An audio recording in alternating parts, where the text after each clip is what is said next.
year-on-year infected, as FSN's Gabrielle Fami reports. It's a bigger slowdown than expected. After a 40-year high for inflation, with it reaching as much as 9.1% in June, now some relief. A fall in oil prices accounts for a large part of the cool down, as the average cost of a gallon of fuel in the US inches closer to $4 after peaking at $5 in June. Prices for food and housing, especially rent, continue to climb though, meaning inflation will likely remain high for some time. Gabrielle Fami, New York. From Bureaus Worldwide, this is FSN. With FSN Spotlight, I'm Simon Marks. France is facing its fourth heatwave of the year and the worst drought on record as temperatures top 40 degrees Celsius in the south. That's 104 degrees Fahrenheit. The National Weather Agency is warning that record-breaking temperatures are expected to spread across the country in the days ahead. In some regions, trucks are now delivering drinking water to households after pipes dried up. The government says that more than 100 municipalities nationwide are affected. Reporter Peter Allen is sweltering in Paris. The drought is very, very serious indeed. Rivers emptying out, water supplies are being cut, and as you say, trucks are having to deliver drinking water you can use around the house, and it's getting worse. It's close to 40 degrees down south. Here in Paris today, about 36, 37, with higher temperatures forecast for later in the week. So it really is a very serious situation. Earlier in the summer, northern France recorded record high temperatures of 42 Celsius, that's 107 degrees Fahrenheit. The weather is making it more difficult for authorities to combat wildfires near the Alps in the east of the country. Homes have already been evacuated because of the blazes, and the country is in for at least 2 more weeks of this, with some forecasters suggesting the drought will drag into September. With FSN Spotlight, I'm Simon Marks. And the main news again, Donald Trump has refused to answer questions for a civil investigation into his business organisation, just days after the former president's home was raided by the FBI. The US Justice Department has charged an Iranian operative with a plot to murder the former National Security Advisor John Bolton, and G7 foreign ministers say Russia must return control of the Zaporizhzhia nuclear plant to Ukraine. That's Feature Story News, Nick Harper reporting. The number of users who actually enjoy Facebook is down to 4. And Apple announces a new iPhone with the N-word on the back, knowing customers will buy it anyway. And now for the delayed and utterly thoughtless romantic gesture that is The Onion Week in Review. Self-identified 9/11 truther Dennis Shaw told reporters Tuesday he's absolutely convinced the United States government has orchestrated an intricate plot to systematically destroy the last 11 years of his life. Shaw, who since 2001 has spent nearly every waking minute poring over footage of the World Trade Center attack and even handing out truther pamphlets every afternoon, says the government is behind the gradual collapse of his personal and professional life, adding that the conspiracy, quote, goes all the way to the top. Before 2001, I'd see my friend Stephen Copley every couple of weeks, and now he won't even answer my calls. The government got to him too. Think about it. My coworkers, my wife, my friends, everyone calling me crazy after September 11th and wanting nothing to do with me. What are the chances of that? This is the Onion News Network.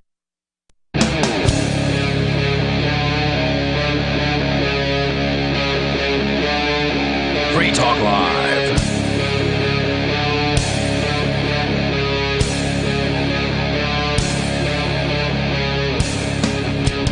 It is Free Talk Live, where you're invited to take control of the airwaves and talk about whatever is on your mind. 603-283-6160 if you would like to do that. Again, that number is 603-283-6160. With you in the studio tonight, it's Aria. It's Bonnie. And Joa. And coming up, some more details have emerged about the FBI intrusion on, I don't like calling it a raid, the FBI intrusion on Donald Trump's estate at Mar-a-Lago. It's not a huge update. It's just some interesting revelations that are continuing to come about as, you know, more and more news develops. Also, as we wanted to get into yesterday, but we got distracted a bit, Republicans are finally getting on board with the notion of defunding the police, at least ostensibly, right? Or at least in regard to the FBI. Suddenly they understand that, you know, the police, the FBI, this police state apparatus, it may in fact be a little bit out of control. And it may be time to do something about it. And maybe the politicians they don't like might be able to utilize them for things they don't like. And if you're living under a rock, breaking news, police are out of control. Yeah, it's sad to even think that it's necessary for adults to have this pointed out to them, that if you create this power system, it can be used against you. Absolutely. But somehow the Republicans managed to just completely miss that. And of course, we're seeing it play out now with this IRS nonsense. I haven't been paying any attention to it beyond, the memes on Facebook and Twitter about how they're hiring 80,000 something new IRS agents or something to that effect. Have either of you seen anything about this? Yeah, just that they hired 87,000 new IRS agents. Well, they haven't hired them yet. They're in the process of hiring. The Senate has approved a nearly $80 billion bill in IRS funding, with more than half of it for enforcement. I thought about it whenever I see this idea that there's 87,000 new employees. One thing I wondered is, are they going to be able to find that many people who want to be IRS enforcement agents? I mean, they must be able to, but it just is shocking to me. I wonder how many of those IRS agents actually were hired just to, track the taxes of all the new IRS agents. You know what I mean? Like, businesses have to hire new employees to deal with the taxes. This is, what if they have to hire employees just to deal with their taxes? I don't know what they're doing, but I can't imagine it's too difficult for them to find employees. My uncle works for the IRS, and he tried getting me to work for them doing IT, and it created a few issues at family gatherings way back in the day, because I was like, no, I'm not going to do that because I don't approve of what you people do. Right. Which led him to say, well, what do you mean? What do you mean you don't approve of what we do? And I'm like, well, you're stealing from people. You're literally a thug breaking people's kneecaps if they don't pay your extortion fees. And you justify this somehow with your mental gymnastics, but no, I don't approve of any aspect of it. What's so weird about my sister's boyfriend also works for the IRS. Anytime I say something to my sister about, like, how can he do that? He's such a nice person, and I don't understand how he does that or why you are dating him and think it's fine. And she would always be like, he knows that it's, like, bad, but he needs to have a job. Something like that. She says that whenever she says something bad to him, he, says something like maybe jokes around like that it's like not a job he wants to have forever and it's not good, but how can you possibly do that and just think it's fine? Yeah, but that guy that robbed the bank the other day, I mean, he has a family to feed. Yep. Why would they ever switch to a different job with all of the government benefits and things that these people get? They get an amazing pension, and job security is incredible, because as long as the U.S. government exists, they will continue to have a job. And with the IRS, they'll always be hiring. It's 80,000 people right now, but give it 2 or 3 years and it's going to be 80,000 more, and then 120,000. They're never going to have enough IRS agents to collect the amount of revenue that they feel they want to collect. Well, they might if they outnumber us, so they have 51% of the country are IRS agents. Then maybe they can actually rule over us. Well, then there's not enough money for them to collect. Yeah, but they are not going to figure that out. I think my sister's boyfriend might be a really good character study of an IRS agent, because he is a super pushover type. Like, his mom bullies him. He is just never good enough for his parents. His brother is the good one, and he has such low self-esteem. My sister cheats on him all the time, and she's left him for grosser older guys, and then he's begged her to come back, and she did things like that. He's such a pushover. He has no self-respect. So that's why I could see that's the type of person I could see working for the IRS and just making excuses like, I just am following orders, they're telling me what to do, whatever. I want to meet your family, Bonnie. I mean, it sounds like an adventure. But I mean, the IRS recently set a record for tax collections. The federal IRS did. It's even hard to process this number. More than $4 trillion in tax collections. For the first 10 months of fiscal year 2022, that was up $500 billion-ish. There are so many zeros in this article that it's really difficult to read. Just gargantuan numbers that are beyond anyone's comprehension, right? Even $1 million is beyond anyone's realistic comprehension. All we know is it's a large number. The obvious thing is well, we all know why are they doing it? Why are they doing this? Why are they adding all these people to the payroll of the IRS? But it's they should be realizing that there's a lot less money out there to collect because of inflation.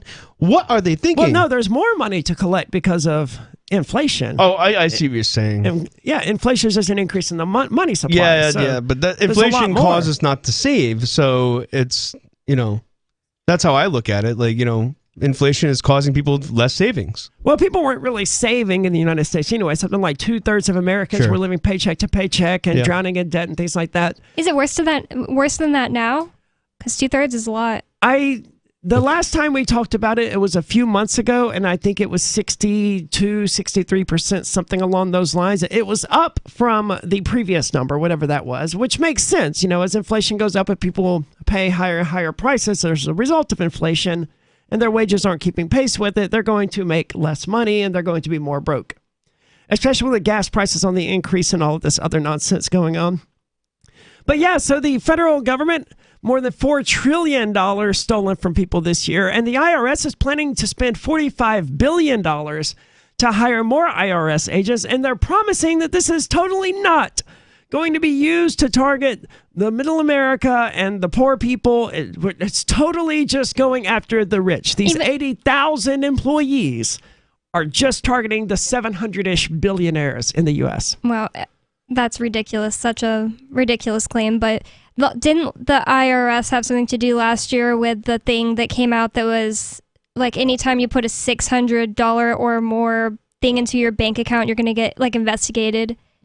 That's not targeting rich people. That was one of the stimulus packages, right? Under the Biden administration, I believe. Or that may have been the December one under the Trump administration. I don't remember which one it was, but one of them, yes. It authorized that any digital payment, or any sort of digital transaction like Cash App or perhaps depositing into a bank account or Venmo or something like that in the amount of $600 or more had to be reported to the IRS. So that's a really good point. It's pretty obvious. Of course, we're not idiots. We know they're hiring these 80,000 agents to go after the little people. They're not going after Wells Fargo and Donald Trump. Well, they are going after Donald Trump, but it's not over this nonsense. And a little IRS agent is not going to be going after Donald Trump. It's going to be like the director or some sort of big entity. So the Democrats' spending plan moves closer to a House vote. One of the more controversial provisions, nearly $80 billion in IRS funding, has raised questions about who the agency may target for audits. IRS Commissioner Charles Reddick said these resources are absolutely not about increasing audit scrutiny on small businesses or middle-income Americans, he said in a recent letter to the Senate. I'm not holding my breath. Yeah, I don't believe a word of what he just said. However, with the investment projected to bring in $203 billion in revenue, so their plan here is to spend $45 billion to enforce the insane IRS tax code, and somehow that's going to bring in $200 billion in revenue. But not even like in 2023 or anything like that. This is spanning 2022 to 2031, a 9-year period. Somehow that's going to bring in $203 billion in revenue. And, it's one of these future government plans. If we spend $50 billion today, we'll make $200 billion in 10 years. It'll never come to fruition. It's just going to be a larger boot on people's necks. But they have families to feed. 603-283-6160. So are the people who are being robbed. No. Free I'm not Talk talking about Live. them. Do you feel like your nation, state, or community no longer holds your values? Have you dreamt of a place where people agree that liberty is important and are free to pursue their projects so long as they respect the property of others? There are many people just like you that are discovering freeprivatecities.com. Their social media links are at the upper right of the page at freeprivatecities.com. All skill levels will be needed when the first of the Free Private Cities opens. It's sooner than you think. Stop arguing and build. freeprivatecities.com. Are you tired of your taxes funding endless occupations around the world? Antiwar.com is run by people who understand that wars abroad become wars at home, wars on our freedoms. Antiwar.com is dedicated to bringing you the latest in news, views, interviews, and reviews from the top movers and shakers in the anti-occupation movement. Antiwar.com has it all, from thorough foreign policy analysis to interviews with whistleblowers who used to run the military-industrial complex. Anti-war, pro-free market. That's antiwar.com. Brute force, intransigent defiance, adamantine will. These are the hallmarks of the AI tank. These gigantic machines have the firepower of an army, but they also have their own sense of honor and duty. When the world breakers arrive, battle will be joined, planets will shake, and war and peace will never be the same again. World Breakers. Stories from David Weber, Larry Correia, and more. Available August 3rd from BaneBooks.com. Is oral health important to you? If you don't like your own teeth, fresh breath, or kissing people, then by all means stop listening. Several years ago, I met Jessica Armand, founder and CEO of My Magic Mud, and I became passionate about the product that she created and never want to live without it. It's clinically proven to whiten teeth, but I find it does much more. They want you to love My Magic Mud as much as I do, so they're giving you a money-back guarantee plus 20% off. Go to mymagicmud.com and use coupon code FTL20 at checkout. mymagicmud.com, FTL20. Hi, I'm Derek J. I don't want a politician to represent me. To me, government is the idea that one group of people can coerce everyone to comply with an edict or face increasing punishments up to and including death. Despite perhaps the most noble of intentions, the best government services are a far cry from what could be provided for by voluntary interactions. Besides, the people who call themselves the government wage wars and put peaceful people in jail for crimes involving no victims. If Starbucks used some of its money to drop bombs, I wouldn't shop there. So why would I support the American empire? The empire does not require my consent. Derek J's Victimless Crime Spree.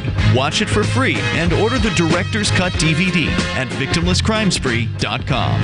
That's victimlesscrimespree.com.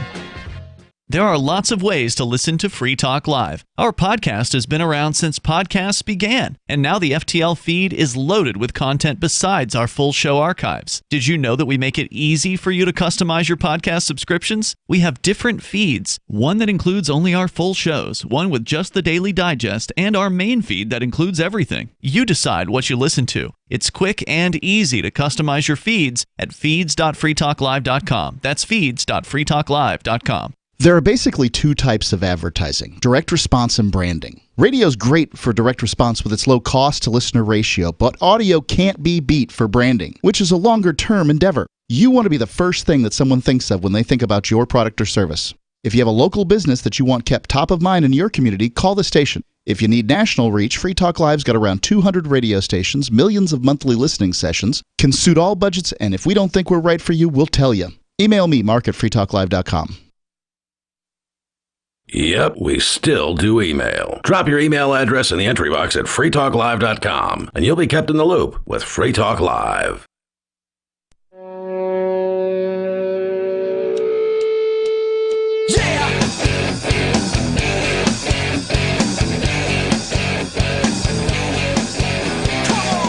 It is Free Talk Live, and you're about to take control of the airwaves and talk about whatever is on your mind. 603-283-6160 if you would like to do that. Again, that number 603-283-6160. With you tonight, it's Aria. It's Bonnie. And Joa. And coming up, we're going to be talking about Facebook giving the police information in order to prosecute people for getting abortions. And in other abortion news, Kansas, in a surprising move, has solidified people's rights to abortions. I'm not entirely clear. We're going to be talking more about that coming up. But at the moment, we're talking about the IRS here and the insane plan from the government to spend $40 billion-ish, $45 billion in order to somehow generate $200 billion in revenue over the next 9 years. And it seems to me that if they really wanted to generate some amount of revenue, they could invest $45 billion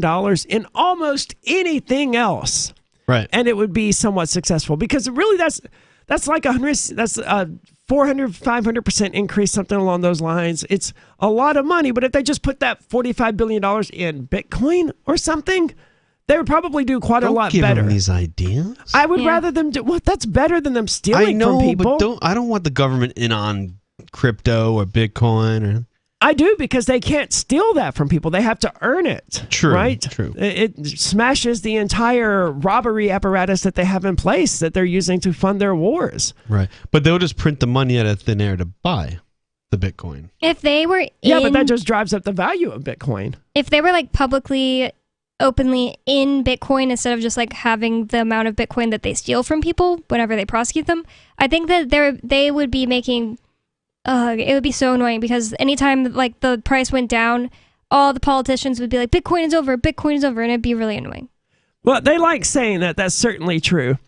Well, the biggest worry about this $40 billion in revenue that's being used for IRS enforcement is that the burden for these audits will land on Walmart shoppers, says Representative Kevin Brady. And how the hell do they not explain what he means by that? They just left that quote there and carried on. Maybe he meant Walmart as in like he someone who has to shop discount, like people who are middle class. Because at first I was like, why Walmart specifically? But I think he meant this isn't going to affect the people who shop at Whole Foods as much as the people who shop at Walmart.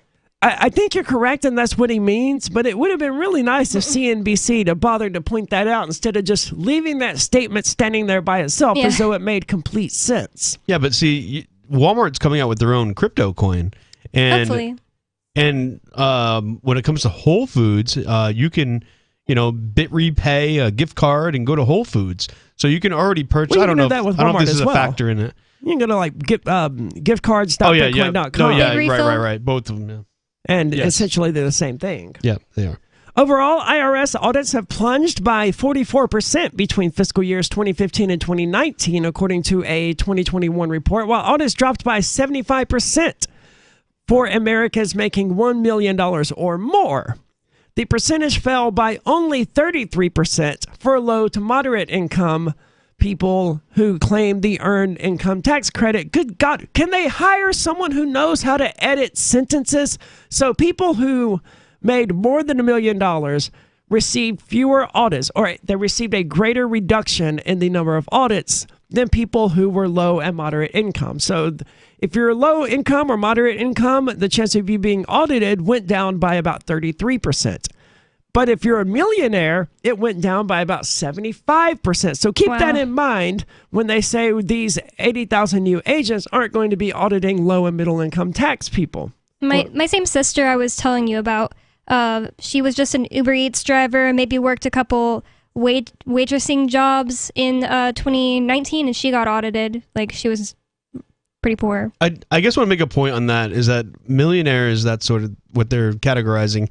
They seem to already be very complacent on like a daily basis, whereas like the little guy can't accomplish that, so they have to, come after him probably more often to check on their balance. I'm just trying to be able understanding to this. Like, I mean, I'm from, the South, where there's a lot of mostly low income people, and all of the ones that I know, they just filed their taxes at, the H&R Block or online or something, and that was it.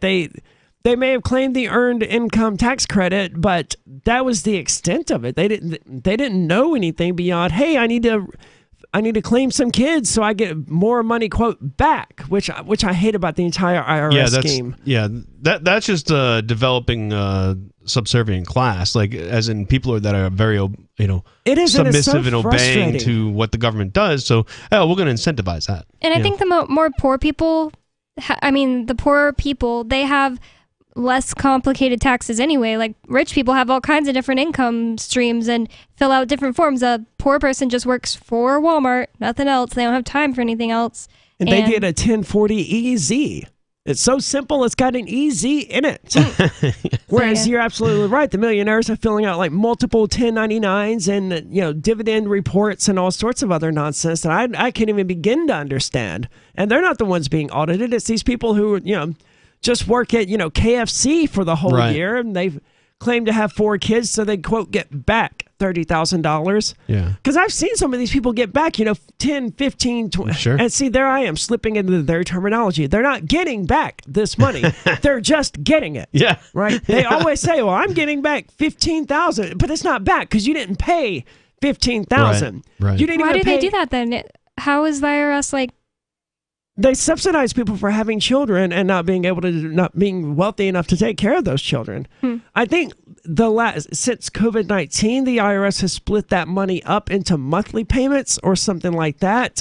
You essentially become a lifer at this too, because when you fall into these categories, then it's like 1/3. If 1/3 of your income has to go toward rent because your rent's subsidized, and so they play a game where you're actually just really trapped. You can never get out of it.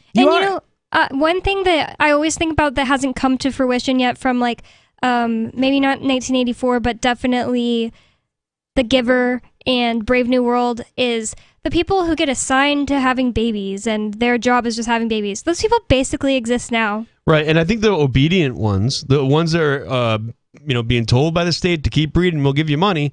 The obedient class, I think it's really ingraining in the DNA, the social culture, and you're going to have a completely obedient servant class coming out of all this.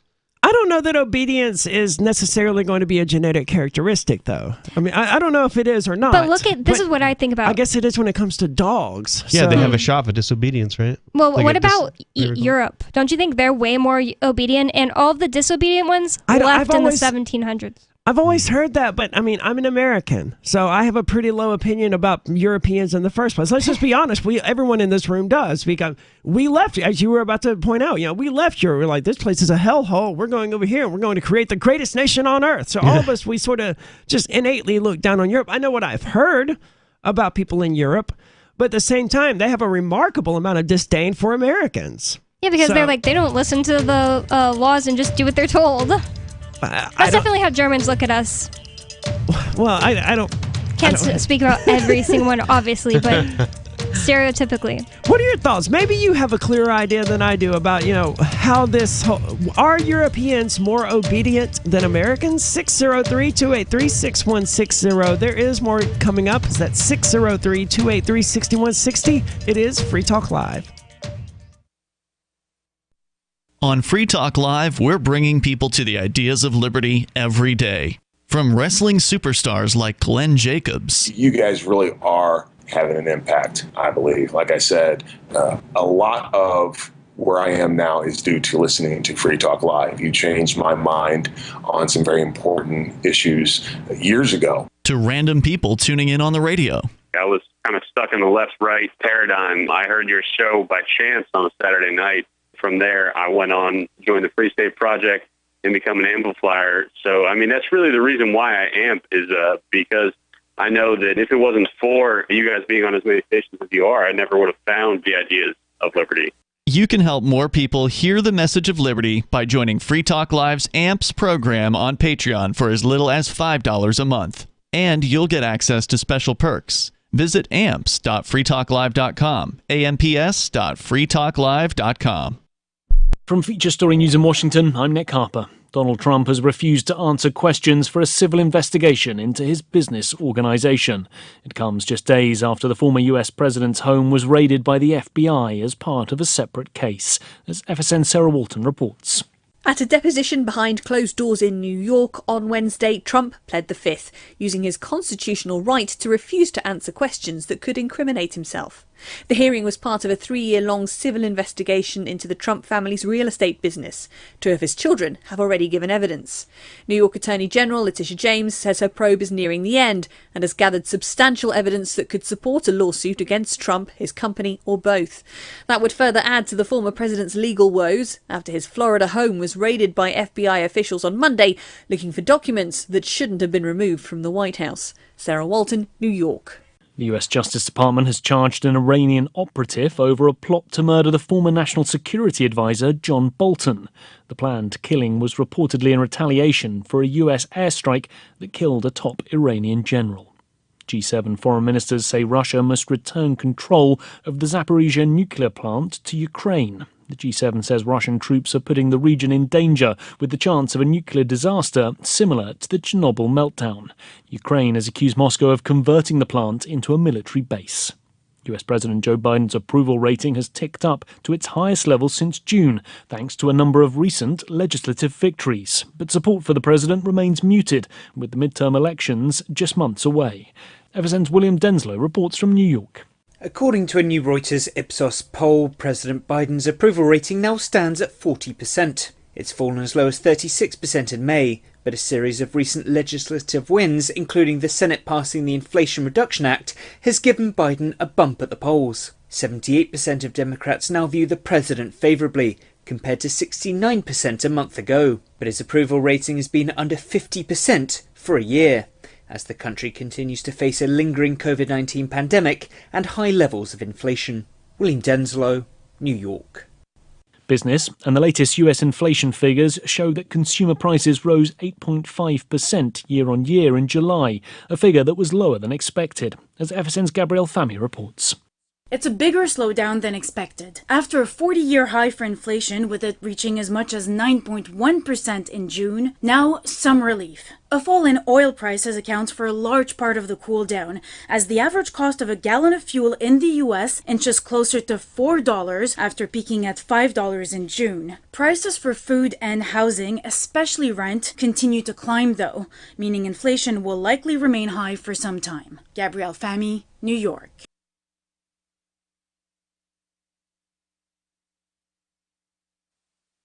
Got Telegram? You can follow our channel there and discuss show prep with other listeners at telegram.freetalklive.com.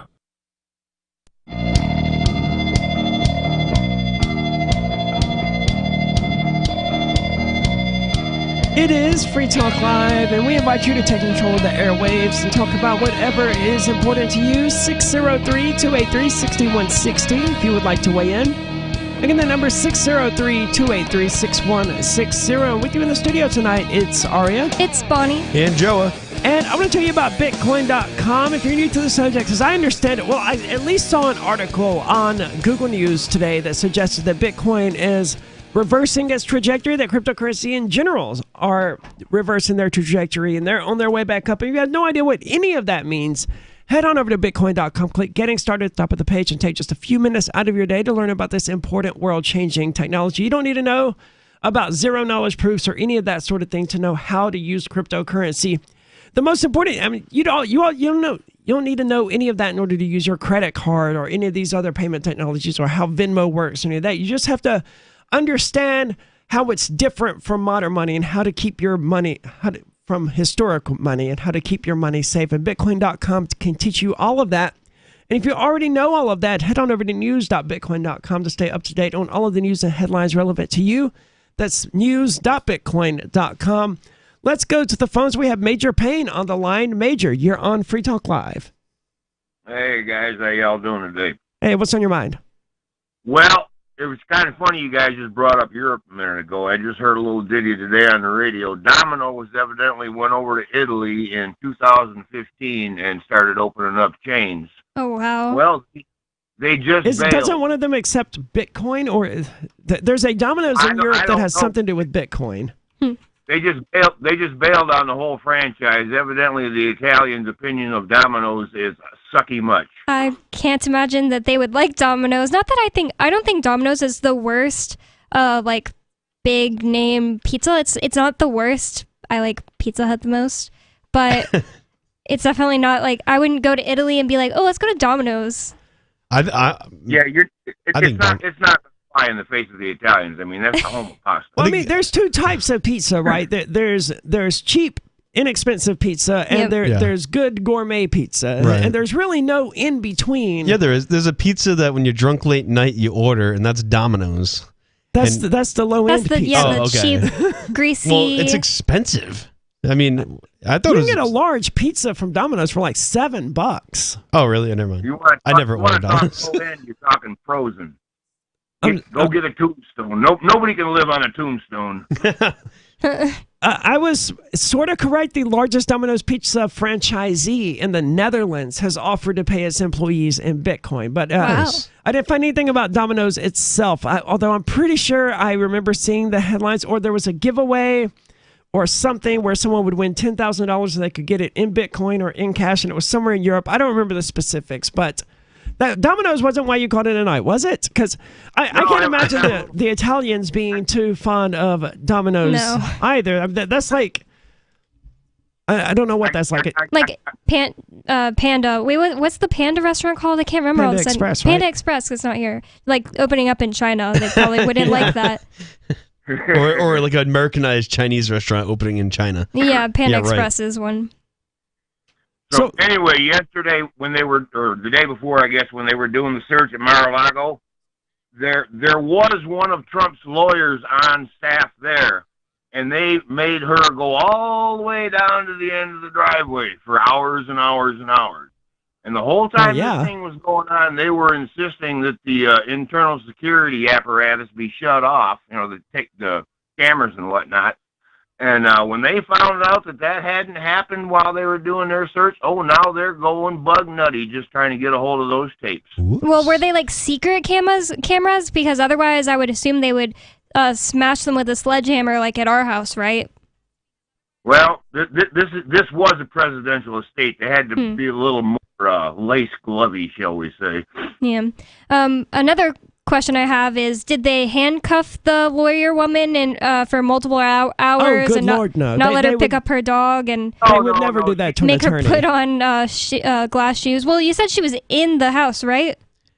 Yeah, she was on site when they showed up. Yeah, and then they made should have handcuffed her for 2.5 hours or however long, separated her from her dogs, she made her was wear barefoot. glass-covered shoes. She was barefoot in Really? the road.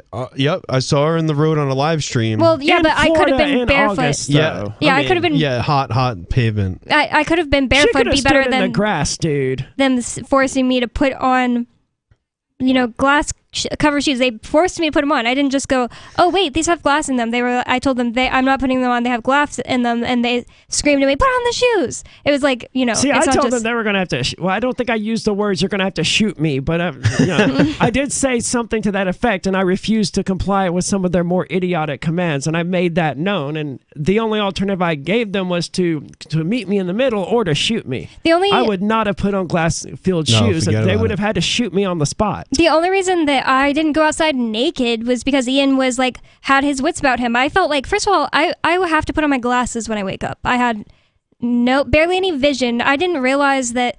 Anyways, the main point I was trying to say was they handcuffed me for all that time, and I kept asking them, am I on the warrant? Am I being detained? And they said, we're restraining you to make sure that there's nothing in the house that's going to hurt us. Why didn't the FBI have to do that to this lady that was in there? She could have been setting off a bomb from her car or whatever. The booby trap, the big booby trap everybody keeps in their house. I mean, these are all really good questions. Obviously, we know the answers. That they're not going to treat Donald Trump the same way that they treated us.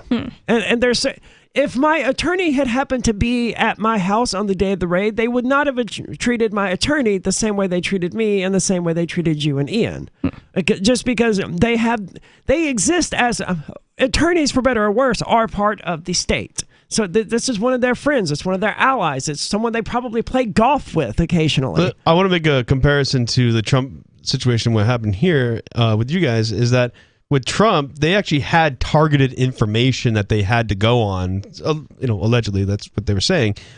They didn't really have anything on you guys. I mean, I'm yet to see a victim or any sort of.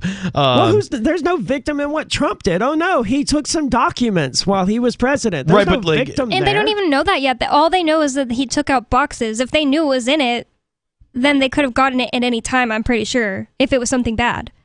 Yeah, I tend to think. I mean, they don't have any more reason to be going after Trump than they did to go after us, as far as I can tell. Well, what I'm saying is there's no evidence against you guys where there was some sort of trace of evidence that they had some sort of reason to go into their place, into Trump's What are you place. basing that on? Well, he was even saying that there were documents and that's what they were trying to recover. I'm not saying they should have done a raid. I think he was working with them and was willing to give it up to him, so it's not like they weren't going to get it. Well, I'm not sure he had anything that he wasn't supposed to have, right? And just because the FBI, searched his property and got a warrant doesn't mean that he's guilty of doing anything either. Yeah. I'm going to extend to Donald Trump the same benefit that I think we should always extend to people when the FBI attacks them, which is that in all likelihood, he's probably innocent. And even if he did, quote, break the law according to whatever their law is, there's probably no actual victim, and it's probably just targeted gang violence against him. Maybe Trump will be on our side next because, back the blue until it happens to you. That is what they say, but I do also thank you so much for the call tonight, Major Payne. I do have a update about the Mar-a-Lago thing. Evidently, they searched Melania's wardrobe. Spend hours in Trump's private office. There's not a whole lot to get into. Yeah, cringy, right? FBI agents scoured Melania's wardrobe and spent several hours combing through Donald Trump's private office, breaking open his safe and rifling through drawers when they raided. Again, they keep using that word. It's interesting to me that the media is using the word raid when the only other context I'm aware of where they use the word raid is in January the 6th. But they tend to call that a riot more often than not, don't they? Yeah. Yeah. Siege. Yeah. Yeah, it was a siege, insurrection. Yeah.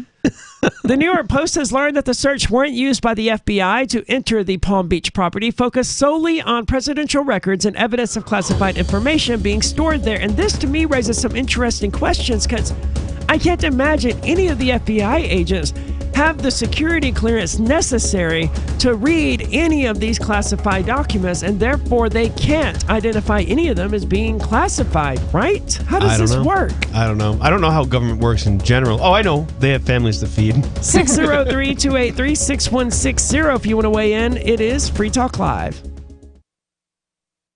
The Free State Project has reached its goal of 20,000 liberty lovers who've pledged to move to New Hampshire and get active to achieve liberty in our lifetime. Perhaps you're trying to figure out what part of New Hampshire should be your destination.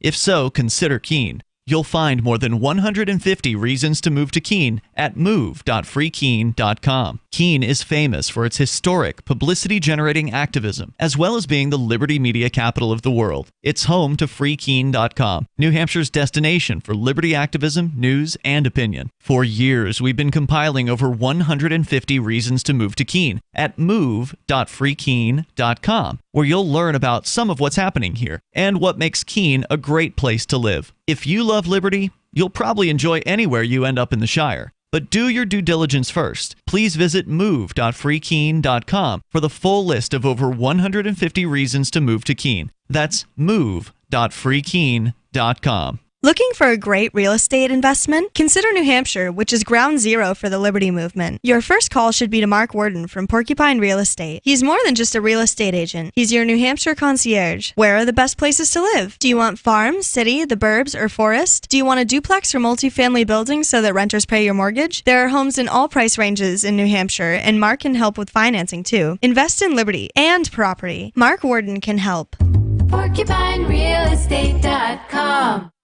What if you want to hear the latest episode of Free Talk Live, but all you have is your phone, you forgot to download our archive, and you have no data connection? You can call our Listen line at 641-793-0191. That's a long-distance number, so you may incur charges. If not, listen as long as you want. 641-793-0191. The Free Talk Live Listen line, 641-793-0191.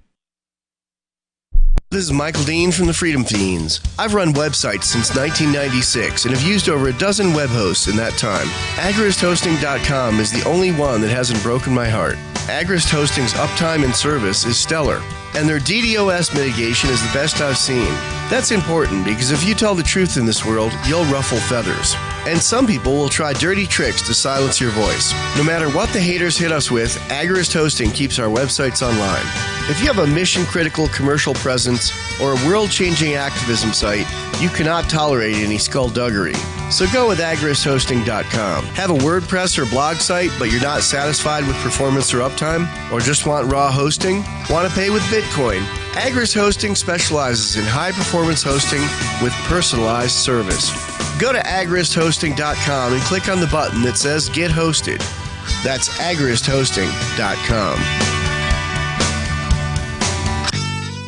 Tired of cancel culture? Sick of mega tech corporations holding an axe over your head? Join the LRN.FM Matrix chat server. It's self-hosted, so no one else can tell us what to do or say. Don't like the existing channels? You can make your own. You can even connect into some of our channels from other Matrix servers. It's federated. For the full LRN.FM Matrix experience, though, you should join our server via the step-by-step instructions at chat.lrn.fm. Chat.lrn.fm.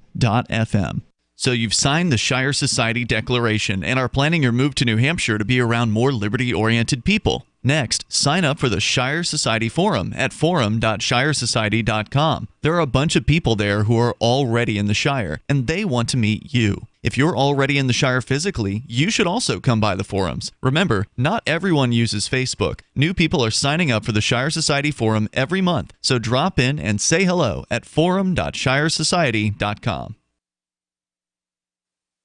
Our Matrix server is about as free as internet chat can be. Join the existing rooms or create your own at chat.freetalklive.com.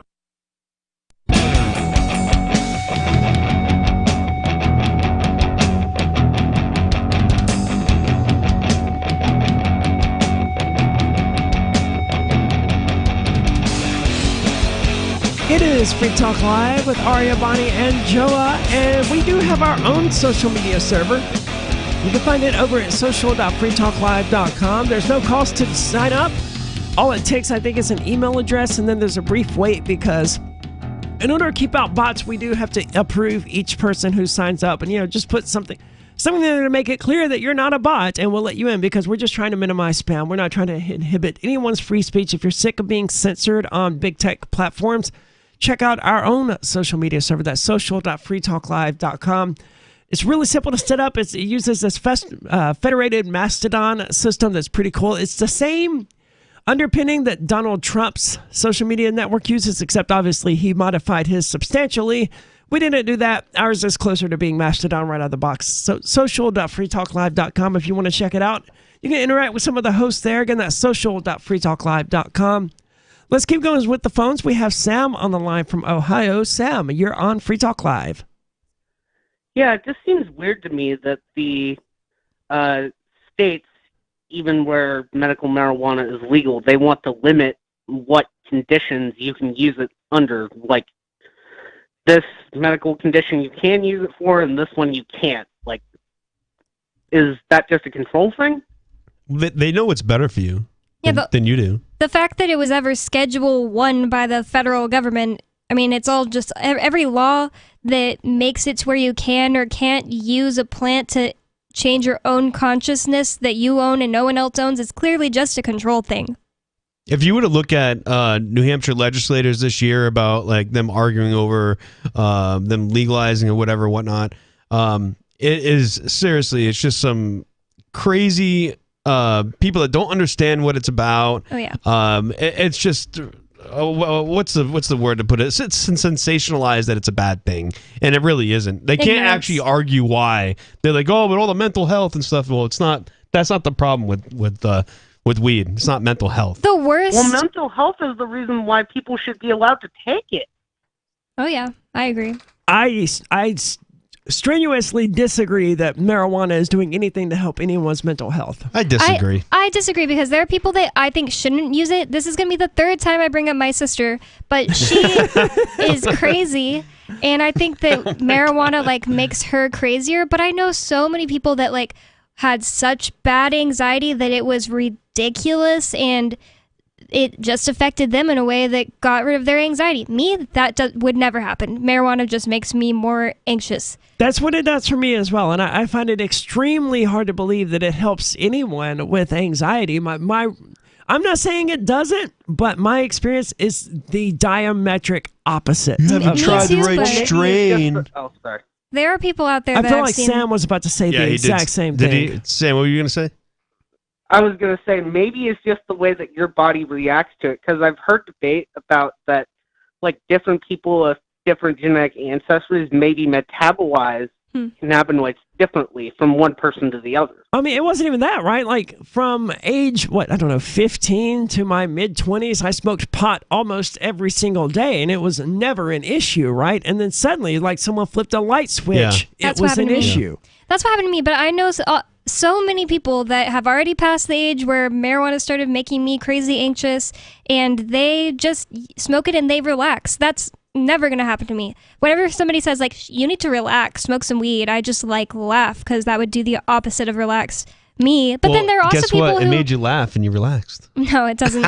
But There are people that think that kratom does nothing to them, and kratom is absolutely my, number one favorite drug. It helps me with a ton of different things, but some people are like, it does nothing to me. So I think it affects people differently. I don't know why somebody would say that it doesn't do anything. Kratom? Kratom. Yeah. I don't know. Maybe it doesn't There's do some anything people- for some people, right? I mean, there's It affects them differently. Yeah, there's some people who get absolutely nothing, not even pain relief from opiates. There's other people. Oh, yeah. I've never heard of anyone not getting anything from cocaine, but there's other people who don't really feel anything from taking shrooms and stuff like that. I mean, it's definitely going to vary from person to person with their own internal chemistry, their own mindset, whatever this earth is going on in someone's brains. And even maybe their diet. Like there's, I know that I haven't burned this year at all in the sun because, I believe that it's because I cut out seed oils. And Really? Usually I burn every single year. This year I haven't burned one time. It's been incredibly hard for me to get the little bit of a tan that I have, but I also didn't burn.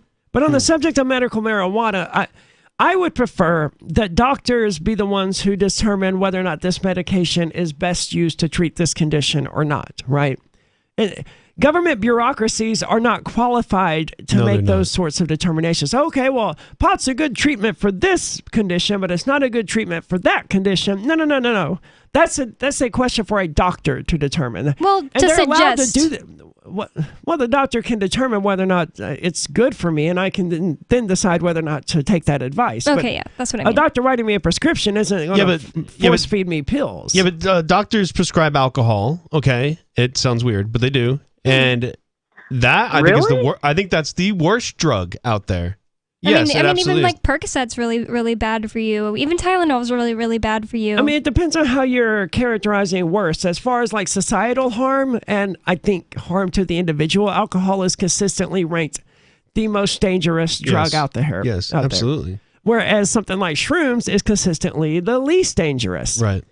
Alcohol. That was what David Nutt had ranked it, like, if I remember Ian reading it correctly. Yep, yeah. Dr. David Nutt, yep. The former drug warrior, if I remember right, in the United Kingdom, who did a study to some extent. He ranked all of the drugs and, collected a bunch of data about how harmful they were, and alcohol was just consistently the most harmful. Yeah. And I'm not even a really big fan of alcohol, but I've noticed that for whatever reason, alcohol doesn't trigger those anxiety effects in the same way that marijuana and even psilocybin cubensis and LSD and even MDMA can trigger in me. Mm-hmm. So I don't know what it is about the physiological effects of alcohol, but it's distinctly different from the effects of other drugs. Well, alcohol, they call it spirits because it displaces your own. Whereas I think like drugs like psilocybin, they are enhancing your spirit and you're trying to figure something out. Whereas alcohol ignores your own spirit. You become something else. You become not who you are. Whereas I think other drugs, hallucinogenics, they explore who you are. I don't think that's any more true. I think that's just a matter of perspective, right? I think someone could just as easily make the argument that alcohol brings out the true self and that psilocybin cubensis, represses the true self. I don't know. There are people...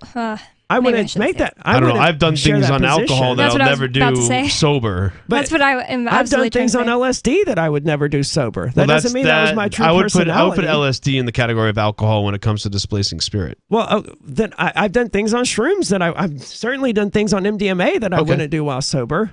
That doesn't mean that was my true self. It just means I was high. Confused how MDMA gave you anxiety, because I remember I've only done it once, but when I took it, I felt it coming on. I kind of like realized my vision changed, like got a little worse, and I was like, oh crap, this could be really bad. What if it's really bad? And then once I started to feel it, there wasn't even a chance that anxiety could have got into my brain. It was all good from It was the craziest thing, man. And, again, MDMA was one of these things that I've been using for years and not consistently for years or anything like that. But, I've been using it off and on and never had any issues. It was just normal. Okay, everything's great. And I'm in love with the universe and everyone who's in existence sort of thing. And then suddenly, no. Maybe you had like it cut with something like cocaine or something like that. No, it was pure MDMA. Oh. So I don't know what caused it to happen. And, if I had more time to really worry about it or to look into it, I probably would. But I was just like, okay, well, that was an experience that was unpleasant. I mean, people have bad trips, right? I've had up and downs of all kinds of things, and On MDMA? I know it's a question. Because I've only done it once. But that experience. I've had 90% positive experiences with MDMA. I don't know what percentage were actually negative experiences, for probably just the 1 or 2, but I felt the second it stopped working, or it ended, and from then until like 2 days later, I was in a horrible mood. Really? So oh, there was that. Yeah. The come down from MDMA, that's ecstasy for those who don't know. That's a brutal come down, man. I just went to my boyfriend's house and like cried on his lap. Yeah, because you're coming down from some of the happiest you've ever been and some of the warmest and kindest you've ever been to suddenly everything is like not that anymore. It sucks. Your brain's rebuilding that serotonin levels, and you just... And I didn't know the orange that's juice never fun. stuff or anything. Oh, I found out the hard way on that one. I've always heard that, I've always drank my orange juice while on MDMA and all of that, but I'm not convinced it really does anything to help. I don't know. I've never really looked into it. I just know that's the thing you're supposed to do. And obviously drink lots of water. That's probably a good idea. And I should have chewed on something because my jaw hurt for like days. A lot of people chew on ice, yeah, for the jaw chattering and all of that stuff. 603-283-6160. When we get back, we're going to talk more about the Mar-a-Lago raid and Republicans suddenly being interested in defunding the police. There is more coming up. 603-283-6160. It is Free Talk Live. Are you tired of governments murdering people around the world? Stop using their money. There is an alternative. Bitcoin is a stateless, free market, non-political currency. Bitcoin cannot be inflated or controlled by any government. By using their money, you are helping the state. Stop doing it. You have an incredible alternative available now. Learn it, use it, spread it. Get started with Bitcoin at bitcoin.com. That's bitcoin.com. If you want to know the latest about Free Talk Live before we go on the air, all you need to decide is how you want it delivered. It's your choice. Visit news.freetalklive.com to receive our usually weekly news updates by email. Plus, we have a Twitter account at twitter.freetalklive.com, and you can follow us on the decentralized Mastodon platform at toot.freetalklive.com. So please follow us at toot.freetalklive.com and sign up for our emails at news.freetalklive.com.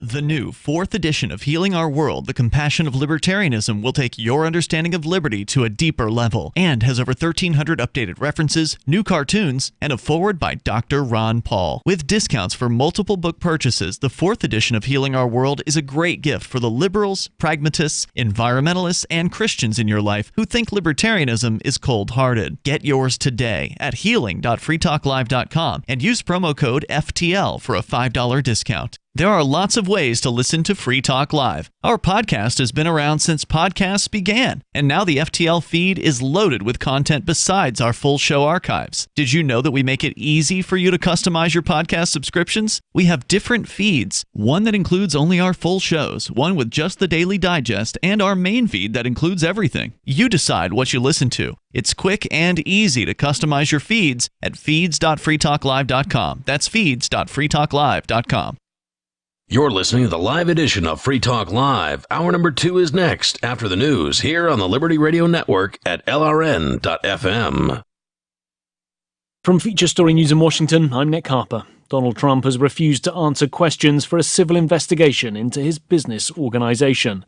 It comes just days after the former US president's home was raided by the FBI as part of a separate case, as FSN's Sarah Walton reports.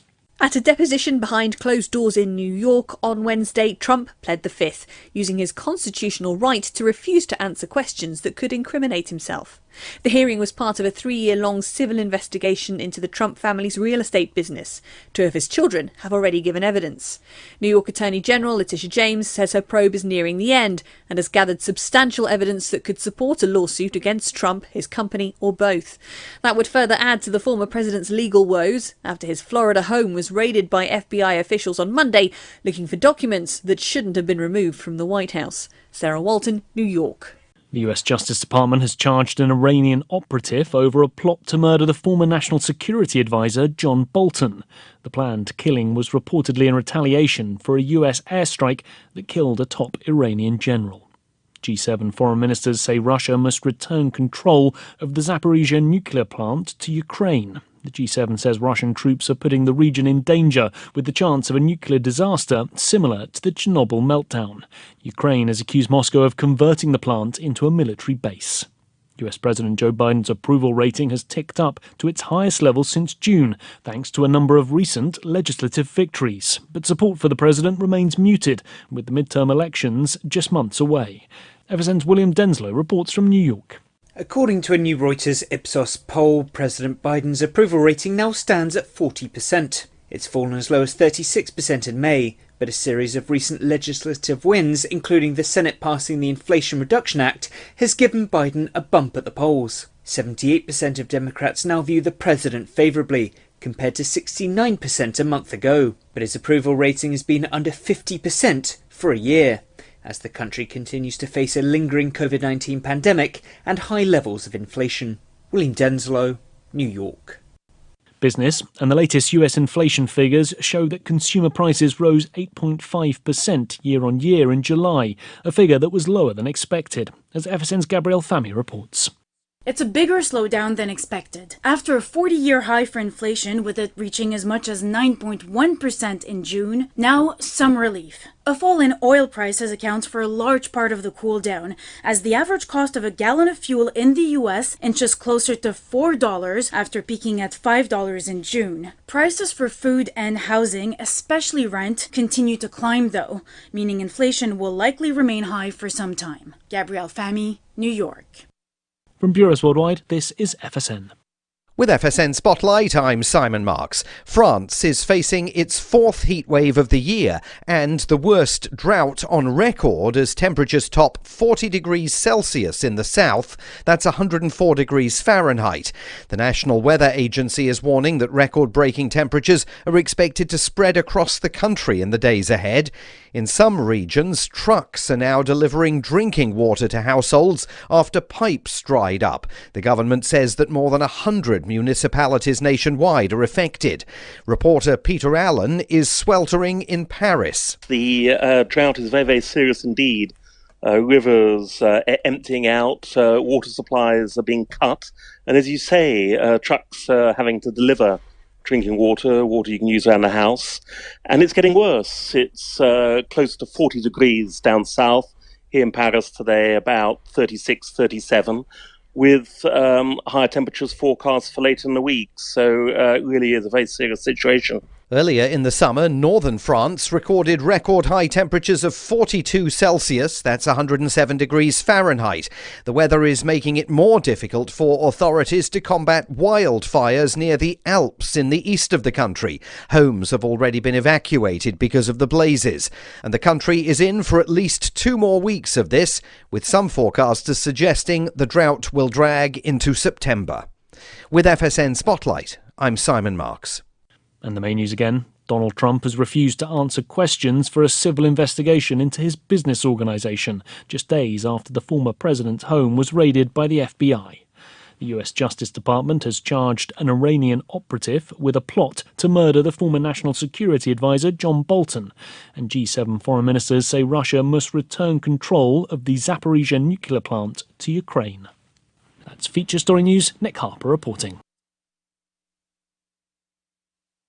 A report finds it's not okay to just start talking to people you don't know, and a monstrosity is created in the Frito-Lay laboratory. This is the Onion Week in Review. Local newborn Nathan Jameson surprised the world earlier this morning by irrevocably losing all faith in humanity after just 6 days. Though he's not yet developed the capacity for speech, spokespeople for the 6-day-old baby have confirmed he already knows that humans cannot be trusted and that most people lack self-awareness about their own destructive tendencies. While most people need around 30 or 40 years to truly understand that the vast majority of humanity is shallow and irredeemable, baby Nathan's convinced that he has seen all that he needs to see. People have been nice and even brought him toys and presents. But the fact is, Nathan knows they're all full of shit. And in this week's Science Report, botanists discover trees are all slowly trying to strangle each other. In other news, a fun-loving turtle is all business when it comes to feeding time, and a partygoer rolls a couple of fat burritos to pass around. This is the Onion News Network.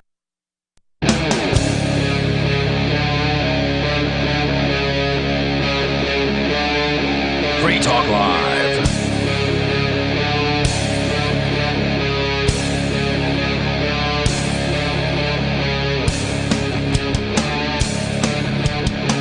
It is Free Talk Live with Aria, Bonnie, and Joa. And coming out, we're going to be talking about the abortion changes that are happening in the United States, largely as a result of the Supreme Court overturning Roe versus Wade, like the Kansas abortion story, Bonnie, you've had for a number of weeks now, which is essentially that I think it was enshrined within their constitution, the right of a person to have an abortion or something like that. We're going to talk about that, plus some news out of Nebraska about abortion.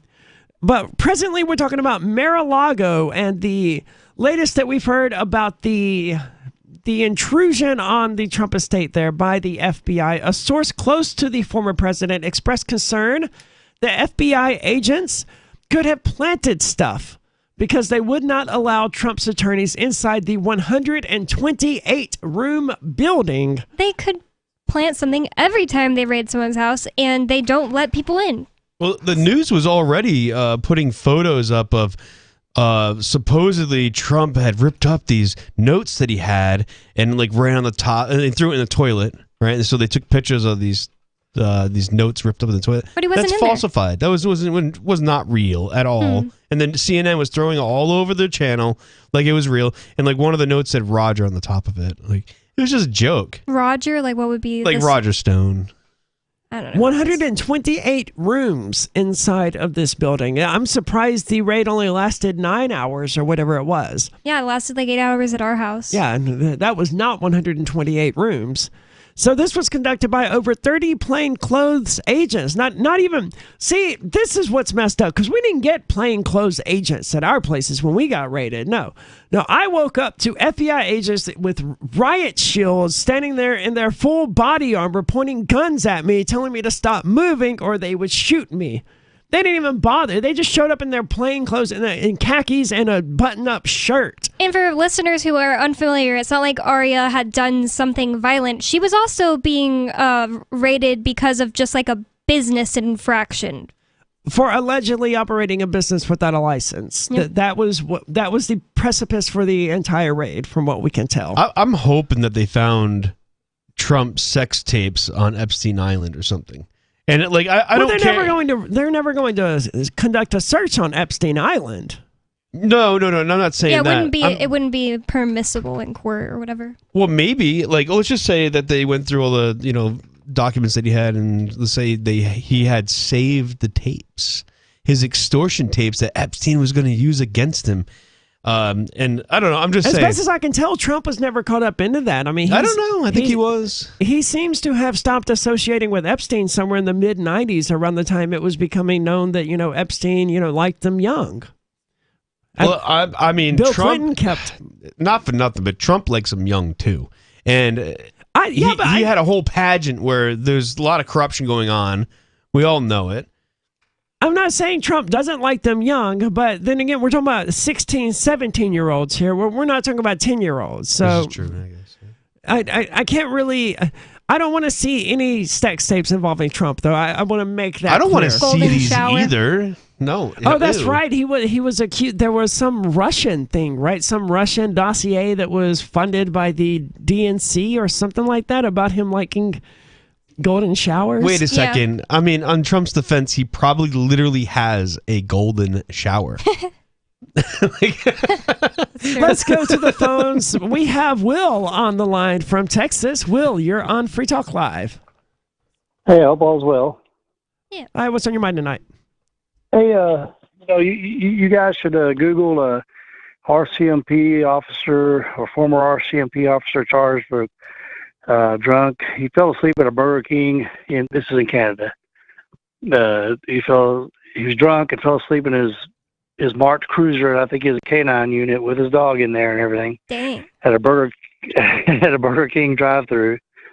He fell asleep in the drive-thru, or was he he had gone through the drive-thru and got himself something to eat, and then he parked over there to eat it, and he passed out? No, it was in the drive-thru. The employees tried 20 minutes to wake him up, and they, before they called the police. And this story is just kind of if you read through it, quick search, you guys can, analyze it better than I and all that good stuff. But my main point here, so the police showed up, and they weren't sure if they were dealing with a real cop, and then, or somebody dressed as a cop and all these things. And anyway, when they finally woke him up, he started resisting arrest. He kneed one of them in the groin and like snatched the handcuffs and out of one of their hands and injured their thumb or something like that. Anyway, he's on disciplinary action. No real criminal charges that I can see, and they're like, well, we need to get him the help he needs. He's clearly an alcoholic. They wouldn't do that for anyone else. Bingo. If you or I or whoever injured a cop or two, you could probably just bump into a cop and it's going to be assault of a peace officer or whatever they call it. Not only that, but this officer that you're talking about, he actually left another officer's personal home where they consumed alcohol. So it was like maybe not just him should be in trouble, but maybe the officer that he was partying up with, knowing that he left his house after a party drunk. It's the host is responsible too. I'm not going to take responsibility for someone who gets drunk at my house and then passes out. But in the you're not a Burger King police parking lot. officer, and that's not how you work. I don't think a police officer should have to take responsibility for what someone does they after should. they leave his They are property. law enforcement. They're not responsible. If someone comes into a cop's house and gets hammered and then passes out in the Domino's or the Burger King parking lot, that's not the host's fault. Imagine he let him leave. Imagine if your manager. Otherwise, it's kidnapping. I don't know if he should really be held responsible, but imagine if you went to your manager's house right before work and got super hammered, and then she was just like, oh man, Aria's really drunk, you're going in for your shift, and then don't you think her boss, if she found out about that, would fire her? Yeah, and he was on duty, and I agree with you. The sentiment that whoever he was partying with shouldn't be held accountable, but it just kind of goes to show you that these guys knew he was drunker than a skunk, and I guess the main thing is normal. Well, I don't know, man. Wait a second. I've been pretty hammered before, and sometimes it's true that you can leave the party just fine, but 10 minutes later, you're way too drunk to be driving. I'm not talking about a moral aspect in this. I agree with everyone saying what they're saying right now. I'm talking about a legal aspect. As an officers are sworn duty to uphold the law. There's nothing illegal about letting your friend leave drunk. No, absolutely. You're a host. It's just like a bar you over don't know serving. that they're driving. I don't look when my friends leave my house and say, hey, you're not driving yourself, or you got an Uber, right? That's not my business. Once they're off my property, that's their I'm business. not talking about a moral argument here, Mario. I'm talking about a legal argument. Well, I have no legal responsibility either. But you're not a cop. Neither would it. Why do cops have more legal responsibility for what happens off of their property than other people do? Because they're swearing an oath to it. It's like a lifelong thing that they're swearing an oath to. Well, whatever the argument there is, my main argument here is the cops, his own actions, right? And the fact that, like I said, if you or I, need a cop in the groin, right? It ain't you're gonna be lucky to walk away without felony charges. Or you don't even have to do that. There was a story that we talked about a few weeks ago here on the show where someone got drunk and they vomited on a cop or something like that. Bonnie, I think you may have been the one who brought in the story. Someone got drunk and they vomited on a cop, and they got charged with endangering his life with biological attack or something like that. That guy is a hero. And it was because he was drunk and vomited on a cop. So I mean, you can't even do that, much less defend yourself against some of their aggression. Then you have people like George Floyd who are killed because they just don't submit to the extent that the cops think are sufficient. And countless videos of people who are just minding their own business in convenience stores or whatever, getting beaten half to death by batons. Or Kelly Thomas, I think the guy's name was, this the schizophrenic guy who lived out there in Nevada. Was it? I thought it was California. Well, it was somewhere in the Southwest, at the very least, who the cops bashed his head open with a flashlight, 12 to 15 cops, just in this horrific display of violence. They beat this guy to death, all the while he's crying out for his dad to help him, simply because presumably he wasn't submitting to the extent that they wanted while they were bashing his head open with flashlights. So yeah, I mean, it's absolutely despicable how differently the ordinary person is treated versus a cop. What do we do about it? 603-283-6160. There's more coming up. It is Free Talk Live. Do you feel like your nation, state, or community no longer holds your values? Have you dreamt of a place where people agree that liberty is important and are free to pursue their projects so long as they respect the property of others? There are many people just like you that are discovering freeprivatecities.com. Their social media links are at the upper right of the page at freeprivatecities.com. All skill levels will be needed when the first of the Free Private Cities opens. It's sooner than you think. Stop arguing and build. freeprivatecities.com. My name is Jacob Hornberger. I'm president of the Future of Freedom Foundation, which Congressman Ron Paul awarded for having an outstanding freedom website. Write us at fff@fff.org, and we'll send you a free 3-month subscription to our monthly journal of libertarian essays and our booklet, Economic Liberty in the Constitution, which George Mason University economics professor Walter Williams praised in a recent column.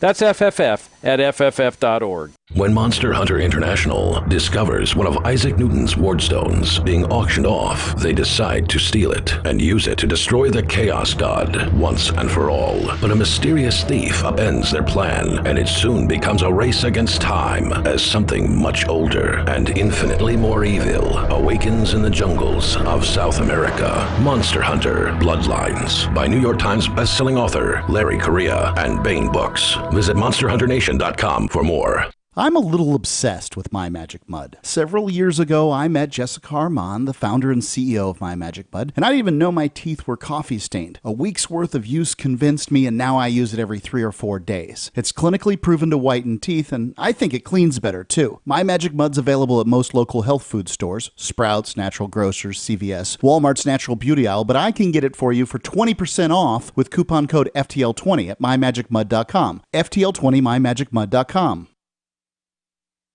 A private label brand, also known as a store brand, is simply a product manufactured by another company and sold under the store's name. I'm Holland Cook with Inflation Hacks. Kiplinger.com reports that Costco's less expensive Kirkland signature brand batteries are made by Duracell. Eater.com says Trader Joe's orders most of its products from name third-party manufacturers. The catch is that Trader Joe's and those suppliers keep the agreement secret. Compare name brand over-the-counter pills with the pharmacy's own brand. The packaging looks very similar. Read the fine print, same ingredients. Same conveyor belt, their lips are sealed. How are you coping?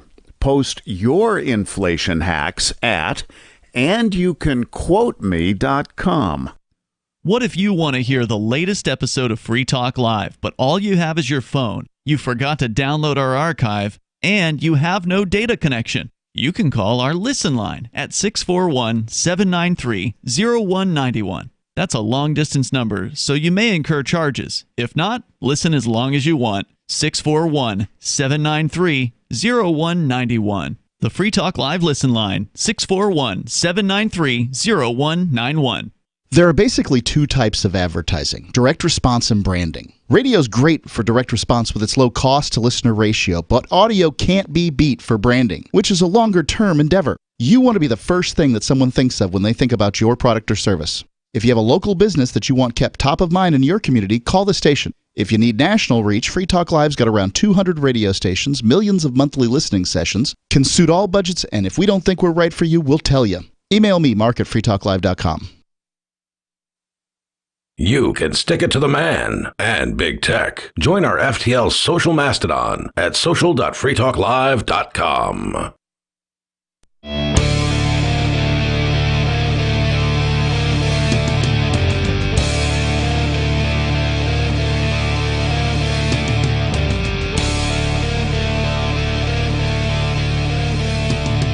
It is Free Talk Live, where you're invited to take control of the airwaves and talk about whatever is important to you. 603-283-6160. That's 603-283-6160 if you want to weigh in. With you in the studio tonight, it's Aria. It's Bonnie. And Joa. And we've been talking about the raid.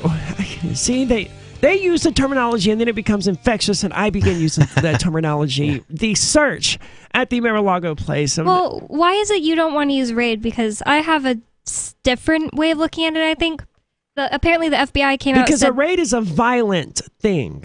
No, pirates didn't peacefully raid people, right? They didn't politely come aboard someone's vessel or... I wouldn't have called what they did peaceful. the FBI. See, the FBI came out and they said, we don't like that term raid. And then right when that came out, CNN and everybody started saying, executed a search warrant. And so that's what makes me want to call it a raid. It's like, F you guys. You don't have the right to go through people's stuff. They showed up in plain clothes with the search warrant and politely had his attorney wait outside. But what would have happened if they said, no, you're not allowed in here? Yeah, but that didn't happen. Yeah, but what if it did? I'm just saying that it was obviously a threat of violence. I'm with you. I understand where you're coming from. Yes, I mean, realistically, if you don't wear your seatbelt or whatever, the cops will ultimately kill you to enforce that law. Every law everything they do is an act of violence. I'm with you. I agree.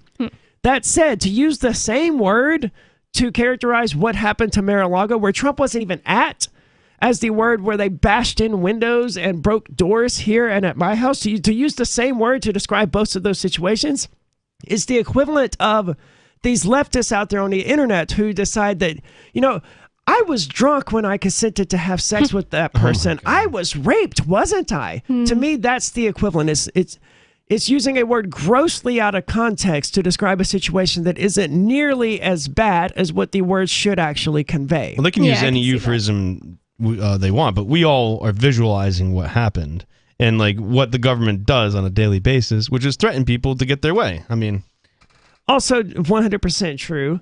And you're absolutely right. If the attorney had refused to allow them on, the police would have arrested her or shot her, or they would have done whatever they had to do in order to force her to comply or get out of their way.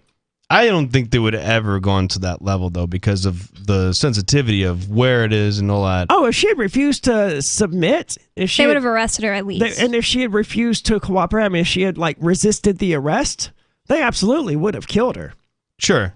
I mean, I saw a video not long ago about this attorney who he took a client's cell phone from him as they were leaving a courthouse because he expected this sort of thing to happen. And sure enough, the sheriff's department showed up outside the courthouse and handed the attorney a search warrant to search his client's person. But before they had been served with the warrant, obviously, the client had given the attorney his cell phone. So the cell phone was no longer on the person that the search warrant was for. Too late. Sorry. Yeah, that didn't stop the cops. They arrested the attorney and his assistant. Wow. Yes. And, they extrapolated the search warrant to say it was eventually thrown out, right? As you would expect. You can't do that stuff. Right. To even an ordinary citizen expect to hold it. But they did it to an attorney who knew better. These cops knew they were going to get crucified. That reminds me of this other story that I brought up to you before the show. Is this auditor, Long Island Audits. And he went out to Illinois. I forget what town exactly it was, but... Well, see, that's his first mistake. Anywhere in Illinois, you don't want to go there. No, you don't want to go there. That's like Ohio, but worse. I feel like those three states are some of the worst. Like Illinois, Indiana, and Ohio. Like I just wouldn't want to be in them. It's wild. I don't get it. Why it's so bad. But because it's the Rust Belt, man. There's nothing there for what to say. I didn't believe it. It's depressing. I had always heard about the Rust Belt and all of that sort of stuff. But what does that mean? Where all of the factories are rusted over, all of the windows are broken, and the car manufacturers and stuff like that. All the factories are closed, and everything's just poor and run down. Yeah, I had always heard the terminology, but until I went to Ohio back in July for a music festival, I had never actually seen it. Mm-hmm. And it's dystopian when you go to some of these places and look at them. It's really 20, 30 story tall factories with windows that gone. They're gone. There's been no one in them except pigeons and homeless people doing heroin for decades. And that's all that this place has. But back to what I was saying is that Long Island Audits, he went out there and he was filming in the city hall, and it got to a point where he ended up getting arrested for filming in City Hall. He didn't do anything wrong, and he's very cordial when he does these, what they call them, First Amendment audits. And I love watching these because they teach people how to interact with cops. And to understand how to treat your public servants.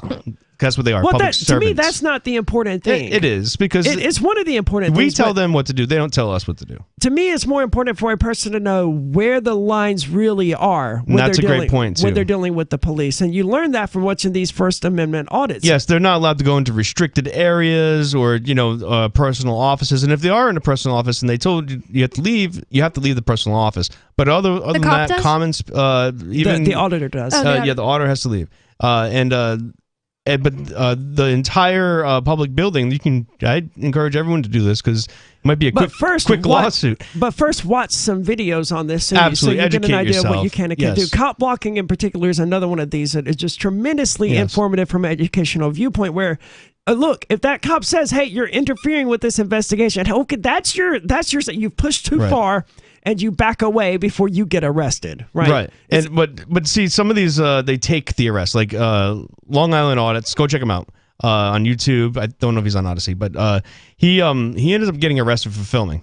All right. It'd be cooler if he was on Odyssey. I know Just he would saying. be. He doesn't need to. That's why. He's doing so well. He's one of the biggest auditors out there right now. What if his account until gets deleted? YouTube decides to censor I him. agree. But Then he he'll be one of the biggest has-beens out there. But he Join Odyssey, dude. Yeah, I agree. He got arrested, and then he had a protest, and when he was protesting, the mayor even came out, and he's like, where are these signs that say you can't film? And he went inside the city hall and ripped them right off the mayor window. did? Yeah, the mayor. Wow. And then... well, that's because the signs are illegal. Yes, right? they are I mean, illegal, yes. You can't tell someone they can't record in a public place. Right. That's why the private offices thing is so important, because someone's private office is not a public space. Exactly. And, like, I've been arrested for challenging these types of things too, and really I know my stuff, and so I know I'll push the limits, I'll take the arrest, and I am thankful that he took the arrest. And he had scheduled they had scheduled trial. This was like 8 months ago when this incident occurred, but he had scheduled trial yesterday. And I was I don't know if maybe wait for we get back on the break to tell you what ended up happening yesterday, which is pretty exciting. I think we can get it in. Okay. Well, Long Island Audits, basically his case was dismissed, but why? Because he got his motion granted to film the trial. Wow. And so he wanted to film the trial that he was being given for being arrested for filming. Allegedly, right? Yeah. And the prosecutors did not like that the judge granted this motion, and they were just like, oh, we're not going to have it dismissed. Wow, because it would be so ridiculous to be like, you're not supposed to film in a public area because there's a sign up, and meanwhile they're literally filming the trial. And then they literally get granted by the judge, and then they're like, oh, great. And it's That's really awesome. funny to see the reaction. He did a live stream yesterday right after it got dismissed, and it's just beautiful. You get to see the prosecutor's reactions? We haven't seen anything from the trial because it didn't occur. Well, good for Long Island Audits, Yeah. 603-283-6160.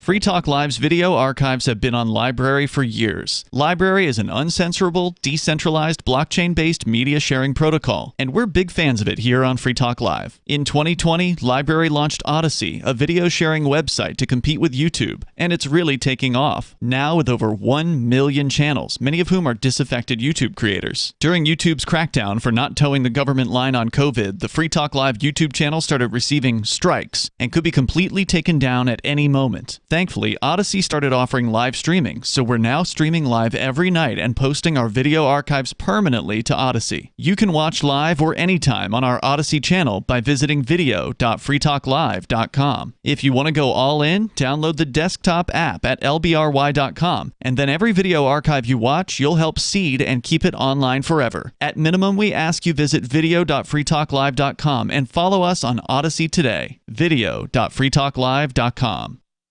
From Feature Story News in Washington, I'm Nick Harper. Donald Trump has refused to answer questions for a civil investigation into his business organization.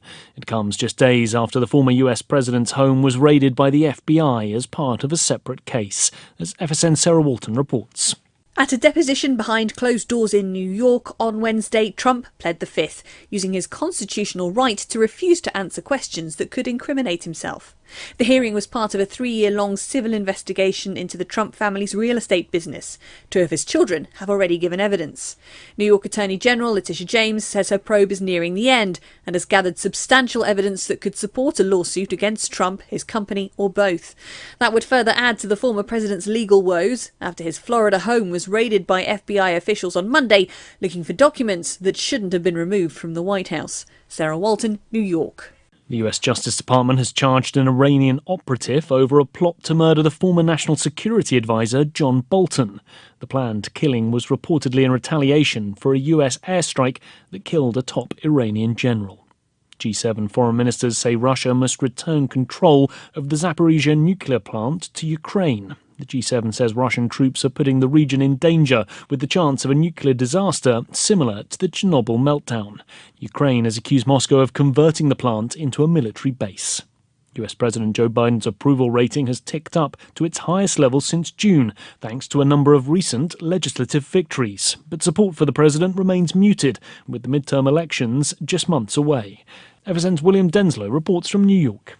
According to a new Reuters Ipsos poll, President Biden's approval rating now stands at 40%. It's fallen as low as 36% in May, but a series of recent legislative wins, including the Senate passing the Inflation Reduction Act, has given Biden a bump at the polls. 78% of Democrats now view the president favourably, compared to 69% a month ago. But his approval rating has been under 50% for a year, as the country continues to face a lingering COVID-19 pandemic and high levels of inflation.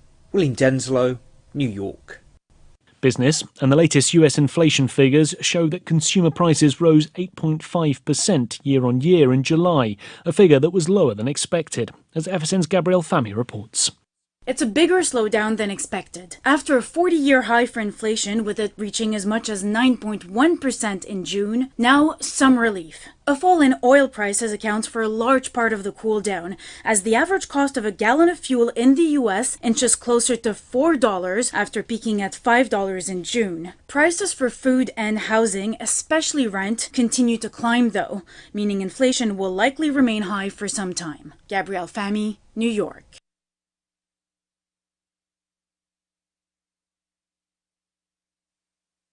Don't miss a moment of Free Talk Live. Get our archives daily via our podcast at feeds.freetalklive.com.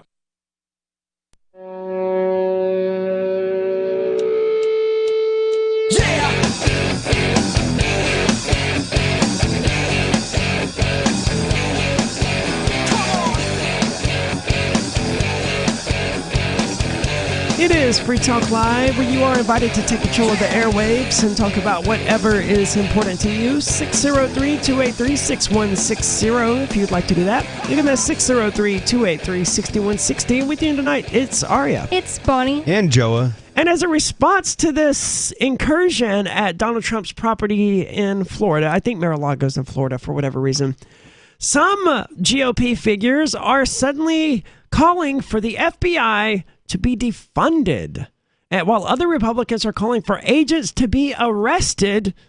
By who? Who would arrest the UN? Yeah, I don't know what world these people live in. Well, these are the same people that say stuff like Hillary Clinton's gonna get arrested, soon because something's coming out and she's in it. Why would it ever happen? That's a good point. So this is coming to us from Vice. All it took was one little search at Mar-a-Lago for prominent conservatives to start calling for defunding law enforcement, and that's also all it took for Democrats to stop calling for the defunding of law enforcement. Ironic.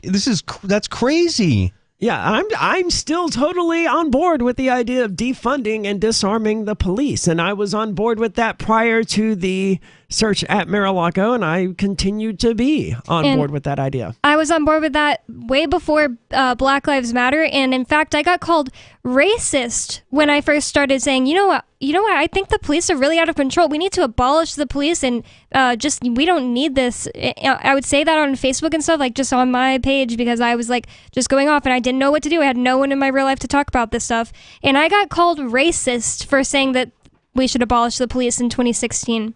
Well, That's crazy. The police exist because of racism. Yep. Police people don't know history. Were slave catchers. Yep. And if you don't think that title should come back, actually. This was the girls. How can it not be obvious to people? Something like 50 to 60% of all state prisons in the United States, the population in those prisons are black. People don't look into stuff like that. Like this lady, she was just like a woke SJW type. She was like Native American from Alaska, and she was always trying to make things about race, and she was saying, like, poor people can't afford protection, and that's why it's racist for you to want the police gone. But no, but extorting from your friends and family, that's totally acceptable to the poor for them to not do a good job and to mostly attack the poor. Yeah, the poor are always the ones who are targeted by the police. I watched this play out a lot when I was in Mississippi, and I learned something. Look, if I watched one of my friends, their 17-year-old kid got arrested or something like that, and he ended up getting charged with possession of Xanax or possession of a controlled substance or something to that effect. Okay. He was basically faced with two possibilities. He could pay a $900 fine and get like 6 months of probation or something like that, or he could hire an attorney and get it reduced down to like a $150 fine, and the attorney cost about $1,000 as well. Right, it don't matter. So it did not matter to them at all. Either way, the kid was going to be paying about $1,000. The only real question was whether it was going to go on his record as a conviction or not. And that's ultimately what it came down to. Is this poor person is going to be penalized more so for not being able to pay the attorney than they are for anything else. And of course, this all makes sense because that defense attorney for this kid used to be a prosecutor himself, or a public defender himself. That's how this entire game is played. These public defenders or these private attorneys, they almost all used to be prosecutors, and if they weren't, they didn't go from prosecutor to defense attorney, they went on to become judges. What's the bar? The British accredited something? I don't know what it stands for. It stands for British accredited something. I forget the R. But it's their club. They're the ones who write the rules, and they're the judges, the prosecutors, the defense attorneys. They're all part of that same stupid club. Absolutely. And they don't even pretend like they're not. And it's just disgusting how the entire game is played. The poor are going to get hurt by this more than anyone. The weak. The weak members of society. And I don't mean that. I don't mean to suggest that poor people are actually weak, or that black people are weak, or that any minority is weak. But they're perceived as being weak because they don't have the majority backing them. Maybe a better way to say it is the ones incapable or unconnected to the system. Well, no, because those are the weak. It's a matter of bullies. So I want to characterize it as weak because that's what bullies do. They don't pick on the kid who can beat the crap out of them. They pick on the kid who they know they can take that kid's lunch money. Right. They know that kid won't be able to fight back, and if that kid does try to fight back, they'll just get the snot beaten out of them. That's the modern justice system that is set up in the United States. They target the people who they know can't properly defend themselves. Absolutely. And that's why I used to think that if I put like cop block and stuff like that on the back of my car, then I was going to get pulled over more. But everybody who has those bumper stickers on their car knows that you never get pulled over because they don't want to deal with the people that know their rights. That's true in some places, right? But like when I've been having to go to Boston a lot for the last few weeks, and I got to tell you, sometimes you get that little panicky, prickly feeling on the back of your neck when there's a statey behind you or whatever, because we're not in Keene anymore at that point. So they don't know about you. Right. Yeah, that makes sense. Well, they know about me.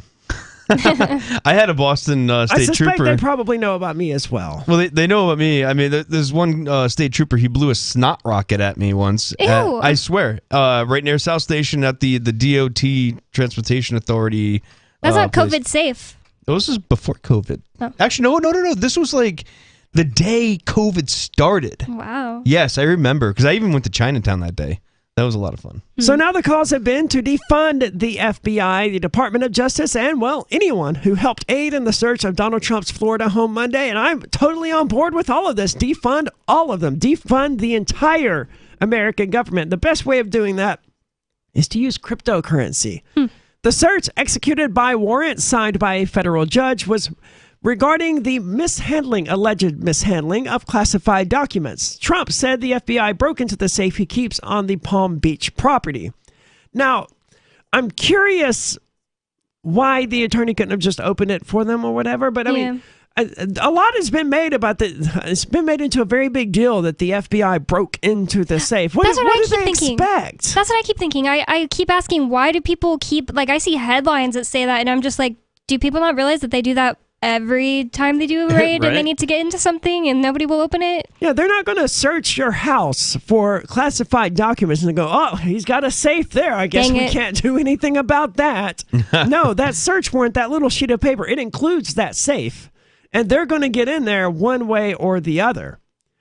Widely seen as unprecedented in American politics, this event has left many in the GOP apoplectic. Ooh, I don't know how I pronounced that or whether or not I did it correctly, and I don't really care. Colorado Rep. Boebert released a video stating that she's angry. She described the actions as totally un-American and Gestapo crap. And I think she's kind of right, except I would say it's not really Gestapo. It's more Abraham Lincolnish, right? Because yesterday as well, a U.S. representative, I believe it may have been a senator, but a sitting U.S. politician, a senator of some sort, congressperson of some sort, had their phone confiscated by the FBI. I heard about that. And that's exactly the sort of thing that you saw during the Lincoln administration. Wait, sorry, who got their phone stolen from the FBI? Some congressperson, some U.S. congressperson. I don't unrelated remember the to name. Trump? No, it was related to Trump. Oh. But I mean, he wasn't Trump. He was just some U.S. representative who, supported Trump. Or That's dangerous. That's really dangerous for them to do something like that. This is political targeting if they're doing that. For them to execute a search warrant on a former president is no less politically motivated and no less dangerous. That's pretty obvious. But I think when they're going after more than just him too, because he was already on the pedestal. You know what I mean? And then now they're going to start going after other congressmen. That's kind of scary. Well, they went after at least one. And who knows what they're going to do next? But now they've set the precedent, right? No former president is safe. I mean, to me, I'm fine with that because no one has been safe from the FBI for a very long period of time. So why not include the people who, purportedly head up the FBI as the head of the executive branch? But, it is a dangerous precedent to think that your duly elected leaders could just be arrested. Scared out of running. Yeah, also true. Trump was openly, supposedly openly anti-establishment. It's just are they just going to scare anyone who talks like that out of running for offices? I have no remorse for anyone that signs over $6 trillion, okay? Well, the media likes talking about a chilling effect. What sort of chilling effect is this going to have? Join liberty-minded voluntarists, anarchists, and libertarians from June 15th through the 18th for the 7th annual Fork Fest at Rogers Campground in the beautiful White Mountains of New Hampshire. Fork Fest is a fork of the Porcupine Freedom Festival, which sold out in 2022. For 2023, we're going back to where it all started, the weekend before PorcFest. ForkFest is decentralized, which means that there's no ticket cost and no one is in charge. All you have to do to join the fun is reserve your camping site, RV site, or motel room with Rogers Campground for June 15th through the 18th. You can find out more at the unofficial website forkfest.party. You can also connect with other attendees on the ForkFest Telegram and Matrix chat rooms, as well as the ForkFest forum. You can find links to those at forkfest.party. We hope to see you there June 15th through the 18th. forkfest.party. Looking for a great real estate investment? Consider New Hampshire, which is ground zero for the Liberty Movement. Your first call should be to Mark Worden from Porcupine Real Estate. He's more than just a real estate agent. He's your New Hampshire concierge. Where are the best places to live? Do you want farm, city, the burbs, or forest? Do you want a duplex or multifamily building so that renters pay your mortgage? There are homes in all price ranges in New Hampshire, and Mark can help with financing too. Invest in liberty and property. Mark Worden can help. PorcupineRealEstate.com. Tired of cancel culture? Sick of mega tech corporations holding an axe over your head? Join the LRN.FM Matrix chat server. It's self-hosted, so no one else can tell us what to do or say. Don't like the existing channels? You can make your own. You can even connect into some of our channels from other Matrix servers. It's federated. For the full LRN.FM Matrix experience, though, you should join our server via the step-by-step instructions at chat.lrn.fm. chat.lrn.fm. We have some good news. The indictments against Ross Ulbricht in the District of Maryland were dismissed with prejudice, meaning they can never be refiled. This is especially good because those indictments contain the only charge ever made that Ross engaged in murder for hire. This was a serious allegation that Ross Ulbricht denies. It was never prosecuted or ruled on by a jury, but was trumpeted by the federal government and the media as if it were proven fact. The Maryland court held these indictments for almost 5 years, poisoning Ross's case and leaving him under a cloud of unproven allegations. allegations. As explained in Ross's appeal to the Supreme Court, the fact that the judge used these allegations to give Ross a draconian sentence of double life without parole violated his Sixth Amendment right to a jury trial. Judges are required to issue sentences based on convictions decided by a jury, not unproven allegations never even charged at trial. Although this is a positive development, the dropped indictment will not set Ross free. Now, a presidential pardon is Ross's only hope of freedom. Sign the petition at freeross.org. freeross.org. If you want to know the latest about Free Talk Live before we go on the air, all you need to decide is how you want it delivered. It's your choice. Visit news.freetalklive.com to receive our usually weekly news updates by email. Plus, we have a Twitter account at twitter.freetalklive.com, and you can follow us on the decentralized Mastodon platform at toot.freetalklive.com. So please follow us at toot.freetalklive.com and sign up for our emails at news.freetalklive.com. So you've signed the Shire Society Declaration and are planning your move to New Hampshire to be around more liberty-oriented people. Next, sign up for the Shire Society Forum at forum.shiresociety.com. There are a bunch of people there who are already in the Shire, and they want to meet you. If you're already in the Shire physically, you should also come by the forums. Remember, not everyone uses Facebook. New people are signing up for the Shire Society Forum every month, so drop in and say hello at forum.shiresociety.com. We're still not sure why you'd want to watch, but our video feed is streaming nightly for free at cam.freetalklive.com.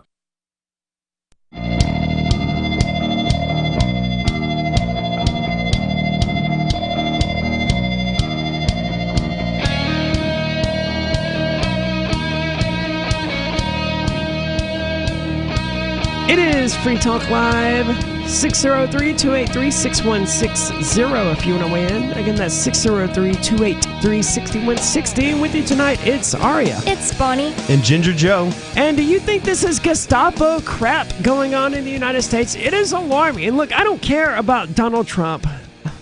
I was way more alarmed when they raided me than I am by the executed search warrant at Donald Trump's property. But I will admit that I could see why, from the point of view of the average Joe out there, why this is such an alarming thing, right?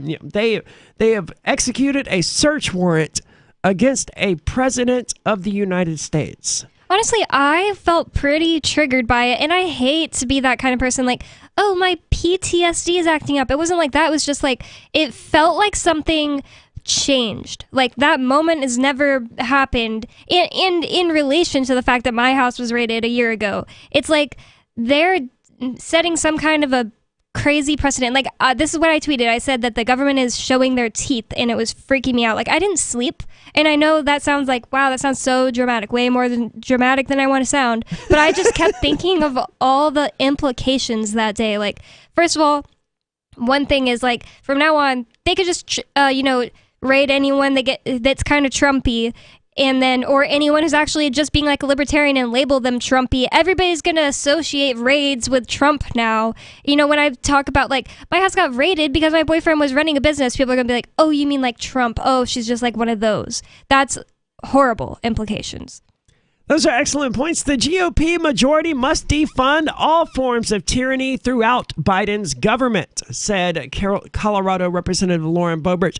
They're just not freaking getting it. Someone please make it make sense. Make them understand that this has nothing whatsoever to do with Joe Biden and the Democratic administration. Yeah, didn't he not know about it? I mean, who knows if that's true, but the official... I'm sure... Well, wait a second. Let me take this back. I don't think he knows where he is. Exactly. I think he's just a puppet, and that there is a collaborative of people, this coup going on to dismantle what's beautiful about America, what it once was, and they want to attack, the people's guy. I'm not a Trumper, but he's the people's guy right now.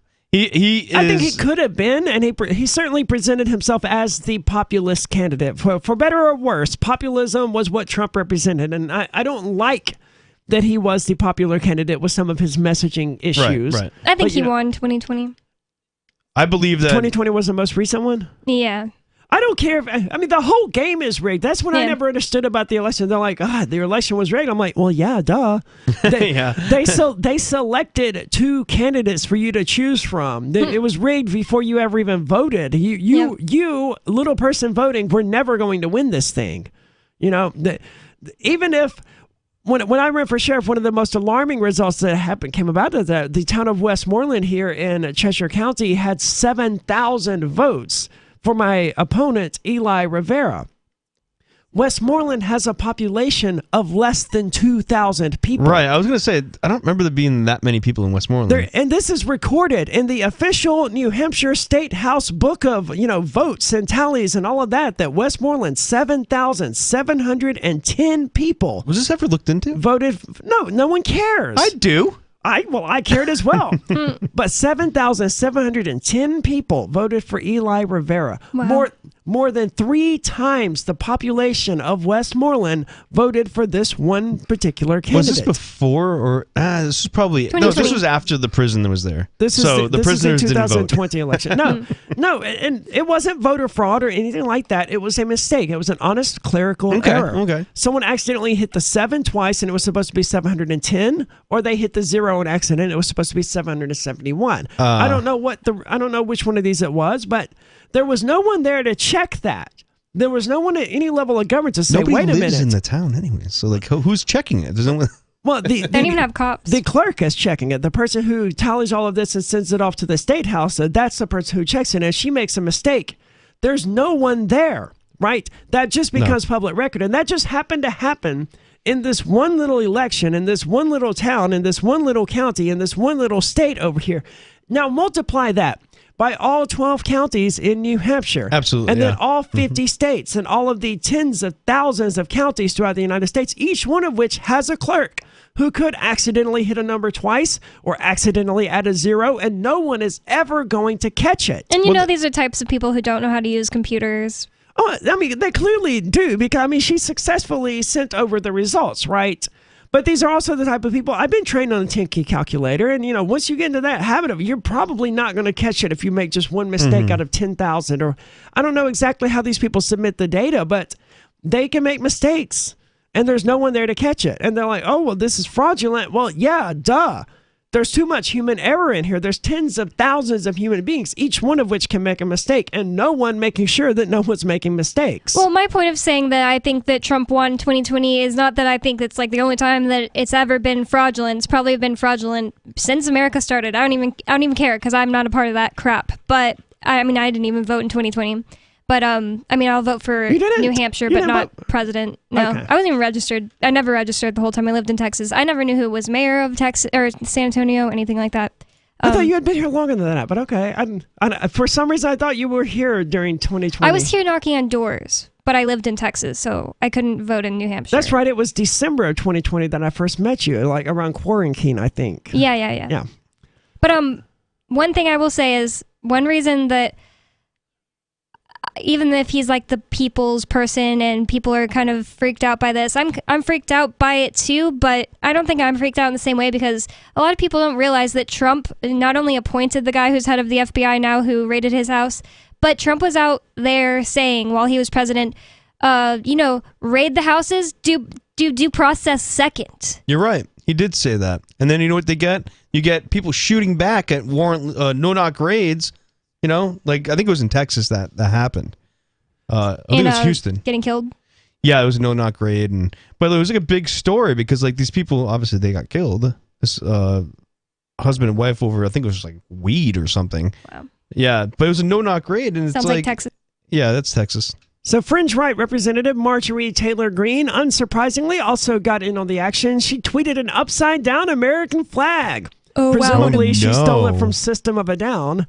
A great, symbol. What a great message she's putting out there. Wow, she's so hardcore. Well, it is a symbol traditionally associated with being anti-American. No, I think that she's saying, well, the mothership is lost at sea. We need help right now. America is in danger. Well, that's her. That would be flying it at half-mast, though. Upside down is a sign of distress. Yeah, that's what I mean. Yeah, but it's still a wartime flag. So we're in distress in war. She also wrote, defund the FBI. Meanwhile, House Minority Leader Kevin McCarthy announced his plans to investigate the person he believes to be behind the search.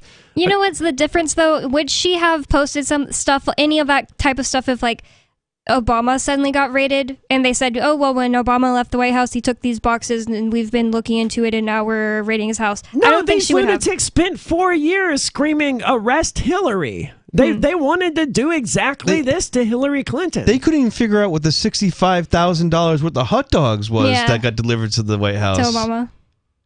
$65,000 worth of hot dogs? Yeah, kind of strange, right? Why? He put in an email. Was it Obama? Oh, this was a Podesta email. Yes. Yeah. A lot of weirdness with that. To be fair, though, the support of law enforcement for many of these figures, some of which, like Boebert, have past negative experience with law enforcement, sways with the political winds. That's true for you as well, Vice. At a recent talk at CPAC, Representative Andy Biggs announced he wanted to defund the FBI and the Department of Justice because of their treatment of January 6th defendants.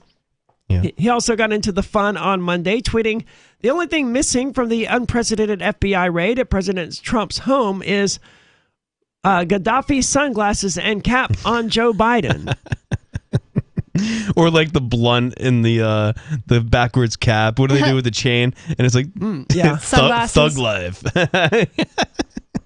Any FBI agent conducting law enforcement functions outside the purview of our state should be arrested upon sight, he went on to say. But, I mean, this was 100% within the purview of the United States government. I mean, this is what they do. Yeah. I'm sorry that you didn't realize that apology accepted. When he lives by the sword, he's going to die by the sword. But that's the way this has always worked. The FBI director whose head many of these figures are calling for, oh, God, I hate you, Vice, is Christopher Wray, a lifelong Republican and Trump appointee who stepped in after Trump dismissed James Comey. I forgot about that. James Comey was the former head of the FBI. Trump dismissed him and replaced him with this guy, who then went on to authorize I don't think the head of the FBI authorizes these things. I think the Department of Justice says, hey, execute this raid, and the FBI goes, all right, boss. Yeah. 603-283-6160 if you want to weigh in. There's more coming up. It is Free Talk Live. Are you tired of governments murdering people around the world? Stop using their money. There is an alternative. Bitcoin is a stateless, free market, non-political currency. Bitcoin cannot be inflated or controlled by any government. By using their money, you are helping the state. Stop doing it. You have an incredible alternative available now. Learn it, use it, spread it. Get started with Bitcoin at bitcoin.com. That's bitcoin.com. There are lots of ways to listen to Free Talk Live. Our podcast has been around since podcasts began, and now the FTL feed is loaded with content besides our full show archives. Did you know that we make it easy for you to customize your podcast subscriptions? We have different feeds, one that includes only our full shows, one with just the Daily Digest, and our main feed that includes everything. You decide what you listen to. It's quick and easy to customize your feeds at feeds.freetalklive.com. That's feeds.freetalklive.com.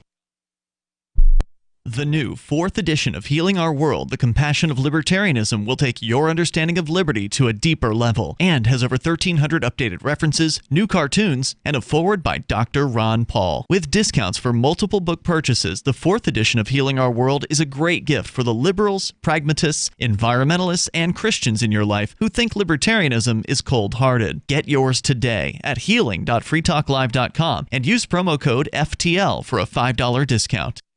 What if you want to hear the latest episode of Free Talk Live, but all you have is your phone, you forgot to download our archive, and you have no data connection? You can call our Listen line at 641-793-0191. That's a long-distance number, so you may incur charges. If not, listen as long as you want. 641-793-0191. The Free Talk Live Listen line, 641-793-0191.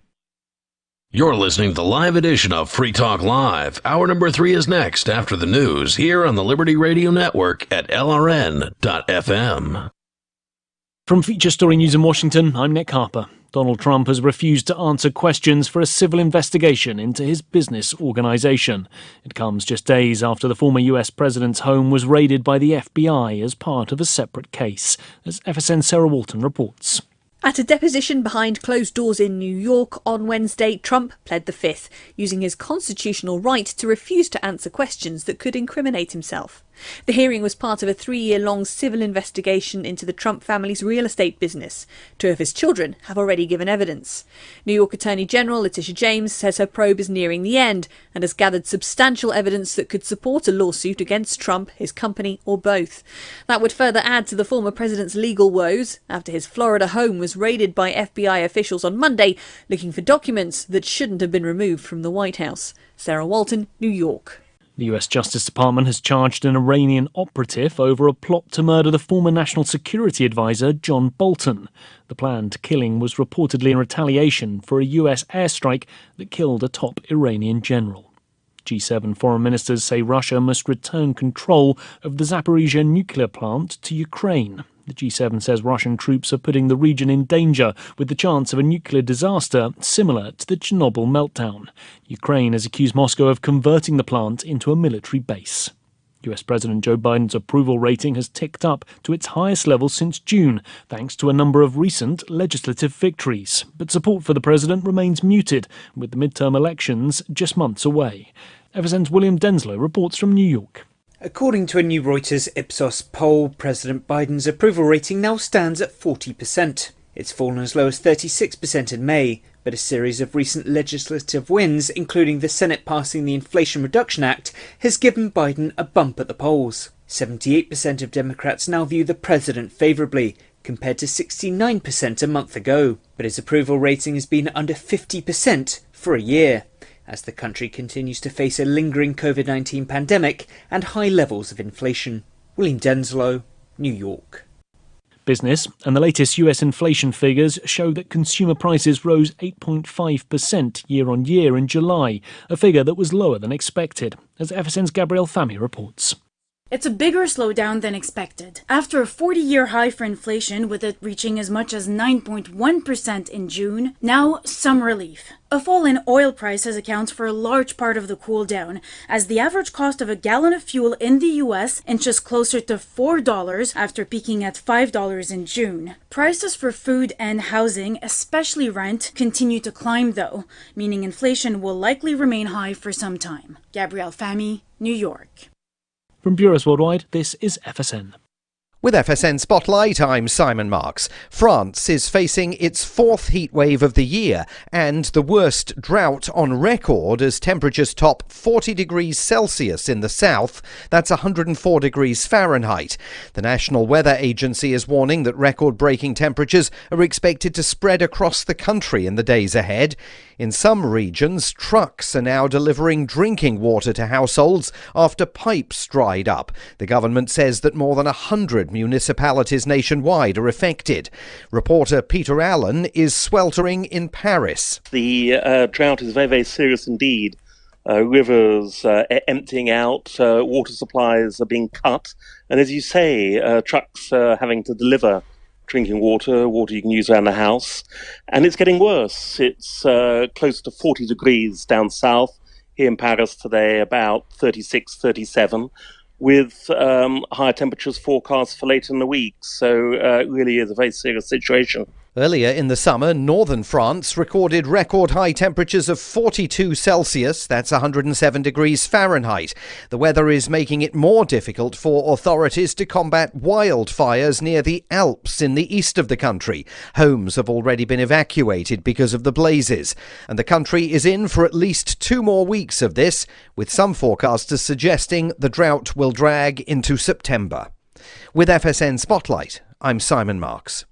And the main news again, Donald Trump has refused to answer questions for a civil investigation into his business organisation, just days after the former president's home was raided by the FBI.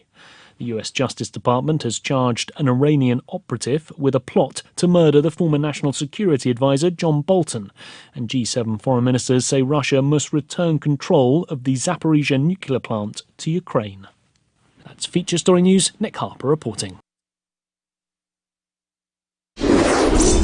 If you live in Williamsburg, chances are good you've seen them. Giant piles of beard hair rotting in the streets. Don't worry, it just means hipster molting season is here again. Experts say the husks of dead beards don't pose a threat to public safety and are just part of the natural life cycle of these strange organisms.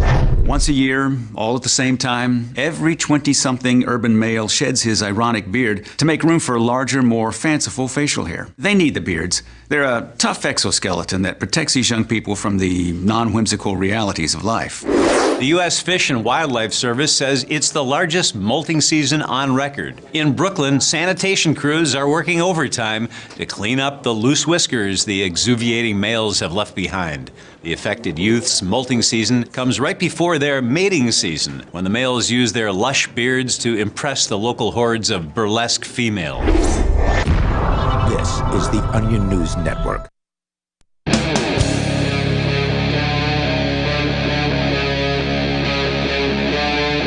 Free Talk Live.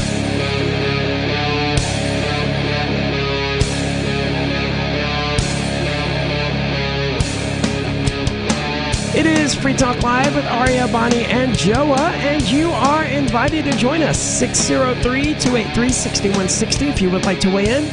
Again, the number 603-283-6160. And coming up, people are excited.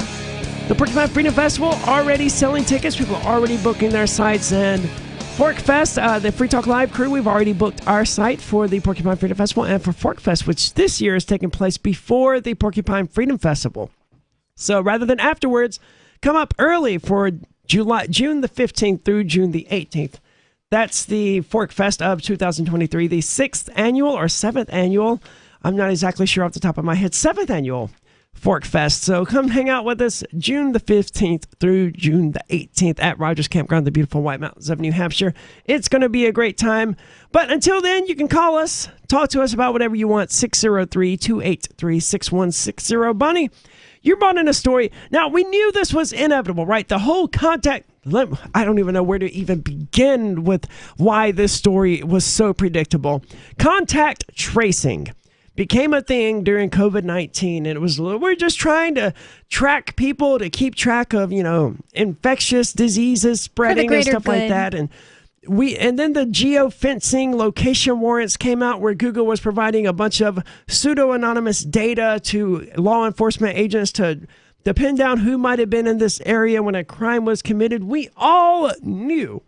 Anyone who was paying attention knew that it was just a matter of time before the location data on your phone was being used to prosecute you for crossing to another state in order to have an abortion. Yeah, if a state made it illegal, which some have now. And we knew it was coming. It was inevitable. And suddenly that has happened, except it's worse than that. The story that you have suggests that Facebook directly gave Facebook, the company who, I think it was Amazon and some others were like, hey, we're going to pay our employees to go to other states to get abortions or all of this other stuff. But at the same time, they're doing crap like this. Yes. It's like, guys, you're going to have to pick a side. I understand you don't want to fight the law on this one, but you're cooperating with them. Facebook is responsible for prosecuting this girl just as much as the government is. Absolutely. Yep, they could refuse, but I mean, they could fight that in court, and they could lose, and sometimes you have to do the morally right thing and fight something out in court. I understand it's not convenient and it's not fun. And they could win too, though. Like, if it's clearly unconstitutional, I'm sorry, my company doesn't consent to giving away the location information of this person. I'm pretty sure that they could win that. I don't know if they could or not. And I mean, it could be that, Mark Zuckerberg would end up in prison for standing this ground. But dude, don't pretend like you're going to stand this ground and like you're this pro-abortion, pro-choice company. And then when push comes to shove, you immediately bow to the state. That's all I'm saying. If someone is going to stand up for something. I think we should separate the actual, what was the reason for leaving the state, and just look at Facebook as, they're a snitch to cops. It doesn't matter if it was abortion or not. Right. That's what the point is. But they're, But I mean, should Well, my Facebook issue have a with motivation because it's an abortion issue? Well, yes, absolutely. Because I don't know about Facebook in particular, right? I honestly don't know what Meta, the company, has said about. I imagine they're pro-choice, but that's just speculation on my part. But you do have companies like Amazon, and I really think Facebook was one of these who was like, we're going to pay our employees, we're going to pay your costs, your medical costs for you to go to another state to get an abortion if you need it or whatever.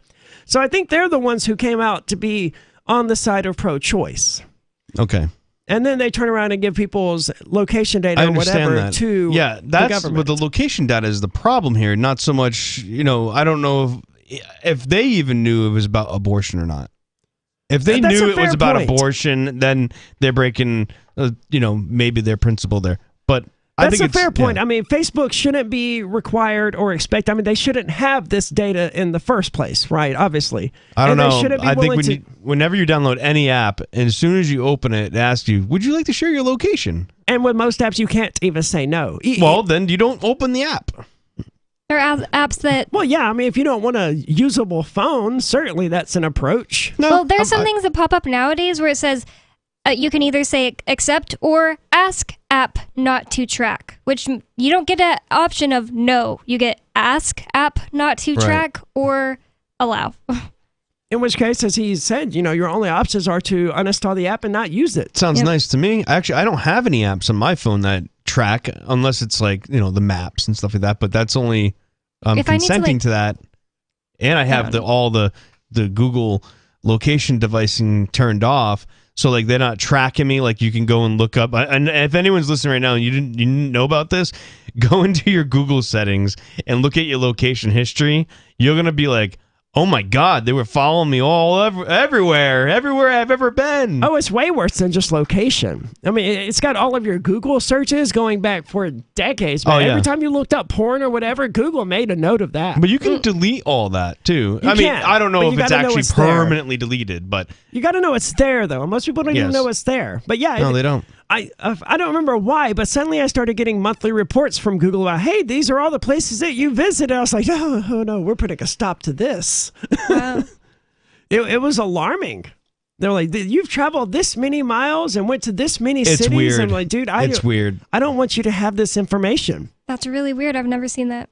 Yo, I could show it to you when we get off air. You'll be blown away how creepy it is. So what's going on with Facebook here, Bonnie? This from Forbes says Facebook gave Nebraska cops a teen's DMs. They used them. They get her direct messages, for Yep. those who don't know. yeah. Facebook gave the direct messages of this girl to the police. Oof. And they used them to prosecute her for having an abortion. This is why she should be using Signal or Telegram, to be Yep. honest. I mean, Facebook should be willing to say no on these things, but we know they're not. Yeah. So Absolutely. use something that encrypts your messages end to end. Facebook is a point of failure. They're a weak link in the chain of security here, where the cops can go to them as a centralized organization to say, "Hey, we want this data." They don't even have to ask. Do you know this? On Facebook, there are law enforcement backdoors, and all you have to do is show your credentials, and you don't even I don't It's suggest worse than anyone that, to dude. do that. We covered it a few weeks ago. That you can submit fake credentials. Yes. Like there are hackers and scammers out there who were getting nudes off of underage girls and stuff like that by pretending to be law enforcement, subpoenaing Snapchat and Discord records. Or And these they companies say just they were turned this- pretending. In be Alu's cops. book that I'm reading, Well, the FBI is the largest distributor of child porn on the planet. We're gonna get raided. in Alu's book that Again? I'm reading, Alu Axelman came out with a new book called Presumed Guilty. Yeah. He goes over in a whole chapter how there have been many times that people just submit or send an email to Google saying, we need these records. Mhm. I'm from this police station, and they just hand them over. They don't check. They Nope. just Nope. send it right over. It's amazing what one can do. I think we talked about an article here a number of months ago about this guy who made money by just creating invoices and then sending them to Google and Facebook and stuff like that. And the invoice they were being charged, these companies, for the dude's time that it took him to create and send the invoice. So there was a service rendered, the Wow. creation of the invoice. So it was totally legal for him to do this. Most companies, you would think, would just look at that invoice and go, what the hell? You're invoicing me $1,500 for creating an invoice? No, I'm putting this in the trash. Wait, so did he get sued or anything? Did he go to jail or anything? I don't remember all of the specifics. It sounds legit to me. But we talked about it here on the show. I think we did it at any rate. I don't remember all of the specifics, but I do remember the reason that I brought it in was because on a number of occasions, these companies, especially Google, they paid these invoices. Like they would just cut the guy the $1,500 check because it wasn't worth it to them to look into it, right? And it's probably just somebody whose job it is to pay the invoices. They're like, oh, okay, next invoice, because they probably get all kinds of different services rendered. Yeah, they probably had no idea what the invoice was for or what the company it was to. They didn't look at it. They just saw, okay, invoice to, all right, invoicingcompany.com sounds legit. Let's I would send say, them a check. As long as he wasn't lying about the thing and it was just invoicing them for creating the invoice, he should not go to jail or anything for that. They should just hire, they should fire the person that accepted those invoices and paid them. I don't think there were any criminal charges or anything like that against the person because it was totally legal. It was just like going to a bank and writing a note that says, please, can I have all your money? And if they give you the money... Yeah. It's like, dude, they gave it to you. 603-283-6160. It is Free Talk Live. Do you feel like your nation, state, or community no longer holds your values?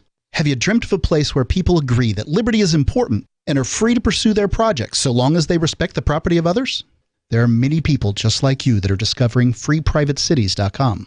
Their social media links are at the upper right of the page at freeprivatecities.com. All skill levels will be needed when the first of the Free Private Cities opens. It's sooner than you think. Stop arguing and build. freeprivatecities.com. Are you tired of your taxes funding endless occupations around the world? Antiwar.com is run by people who understand that wars abroad become wars at home, wars on our freedoms. Antiwar.com is dedicated to bringing you the latest in news, views, interviews, and reviews from the top movers and shakers in the anti-occupation movement. Antiwar.com has it all, from thorough foreign policy analysis to interviews with whistleblowers who used to run the military-industrial complex. Anti-war, pro-free market. That's antiwar.com. After a devastating war, the alien visitors were driven back, and their willing human collaborators were left behind to face the music. When Emma Jean Anderson's ex-lover brings her from prison, Nathan Foster and his 14-year-old nephew Ben are tasked with bringing the pair to justice. An easy enough job until they discover something is inside Emma Jean, and the fate of the planet hangs in the balance. The Family Business by Mike Coopery from BaneBooks.com. I'm crazy about My Magic Mud. This is the most important oral care product created this millennium, and I'm not kidding. We all have different opinions on politics and issues, but we all have mouths. And I want yours to be as clean as possible, with teeth as bright as they were meant to be. I will never be without My Magic Mud. It's a little surprising, but man, does it work. If you only listen to one thing I say ever, go to mymagicmud.com and get 20% off with code FTL. mymagicmud.com, code FTL. This is novelist Tom Robbins. When my mother was diagnosed with glaucoma, her conservative Virginia physician told her there was only one treatment that might ease her pain and save her eyesight. That treatment was medical marijuana, which he could not prescribe. I offered to get her some and teach her how to use it effectively, but my father objected because marijuana was against the law. So my mother, who loved to read and walk in nature, was condemned to grow cruelly, unnecessarily blind. Tragedies like this happen all the time, but they don't have to keep happening. To learn more about medical marijuana, call the Marijuana Policy Project at 1-877-JOIN-MPP or visit them on the web at mpp.org. Tired of cancel culture? Sick of mega tech corporations holding an axe over your head? Join the LRN.FM Matrix chat server. It's self-hosted, so no one else can tell us what to do or say. Don't like the existing channels? You can make your own. You can even connect into some of our channels from other Matrix servers. It's federated. For the full LRN.FM Matrix experience, though, you should join our server via the step-by-step instructions at chat.lrn.fm. Chat.lrn.fm. There are basically two types of advertising, direct response and branding. Radio's great for direct response with its low cost to listener ratio, but audio can't be beat for branding, which is a longer term endeavor. You want to be the first thing that someone thinks of when they think about your product or service. If you have a local business that you want kept top of mind in your community, call the station. If you need national reach, Free Talk Live's got around 200 radio stations, millions of monthly listening sessions, can suit all budgets, and if we don't think we're right for you, we'll tell you. Email me, mark@freetalklive.com. You can help spread the ideas of liberty with our Patreon for just $5 per month at amps.freetalklive.com.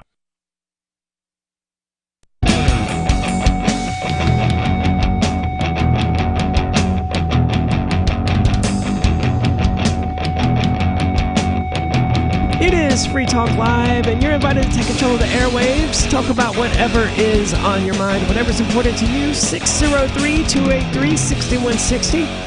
That's 603-283-6160. With you tonight, it's Aria. It's Bonnie.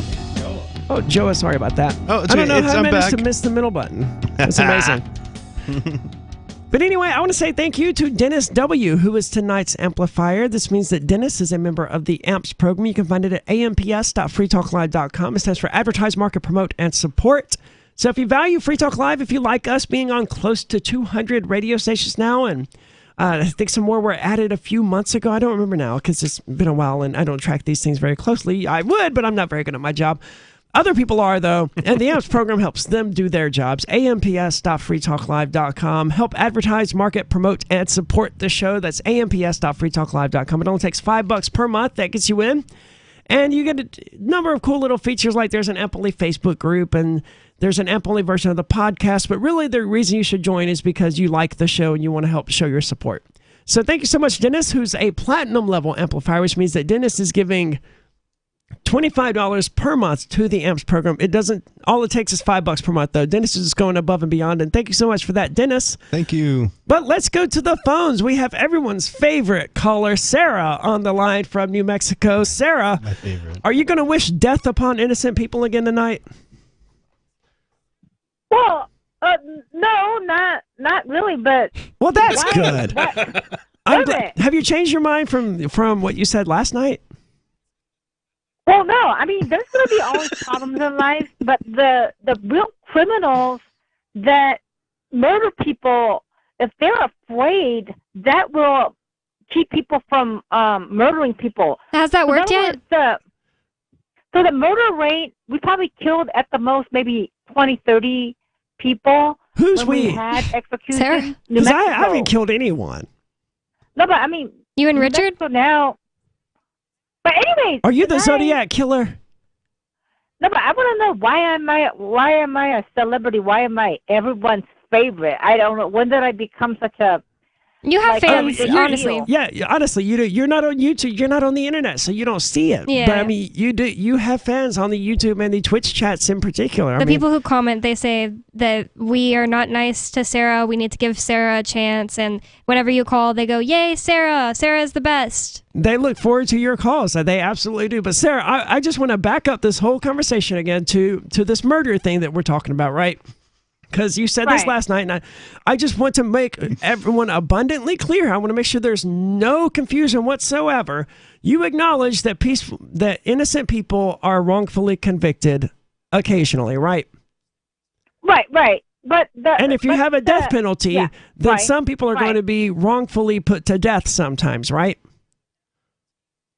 Right, and the argument is that a lot of the minorities, like the African Americans, kind of get executed more innocently, and that's really, it's a really bad thing. But you're okay with this happening if it somehow can prevent someone else from. You're okay with these innocent people being killed as long as we also kill some actual murderers.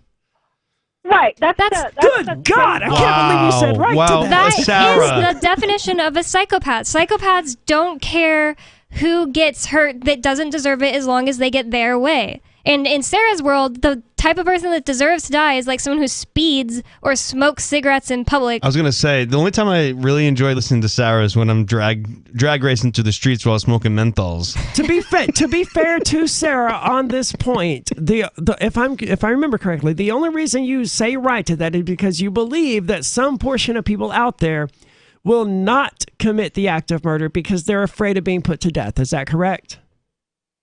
That's correct. I mean, they raped and murdered a 10-year-old Martinez girl.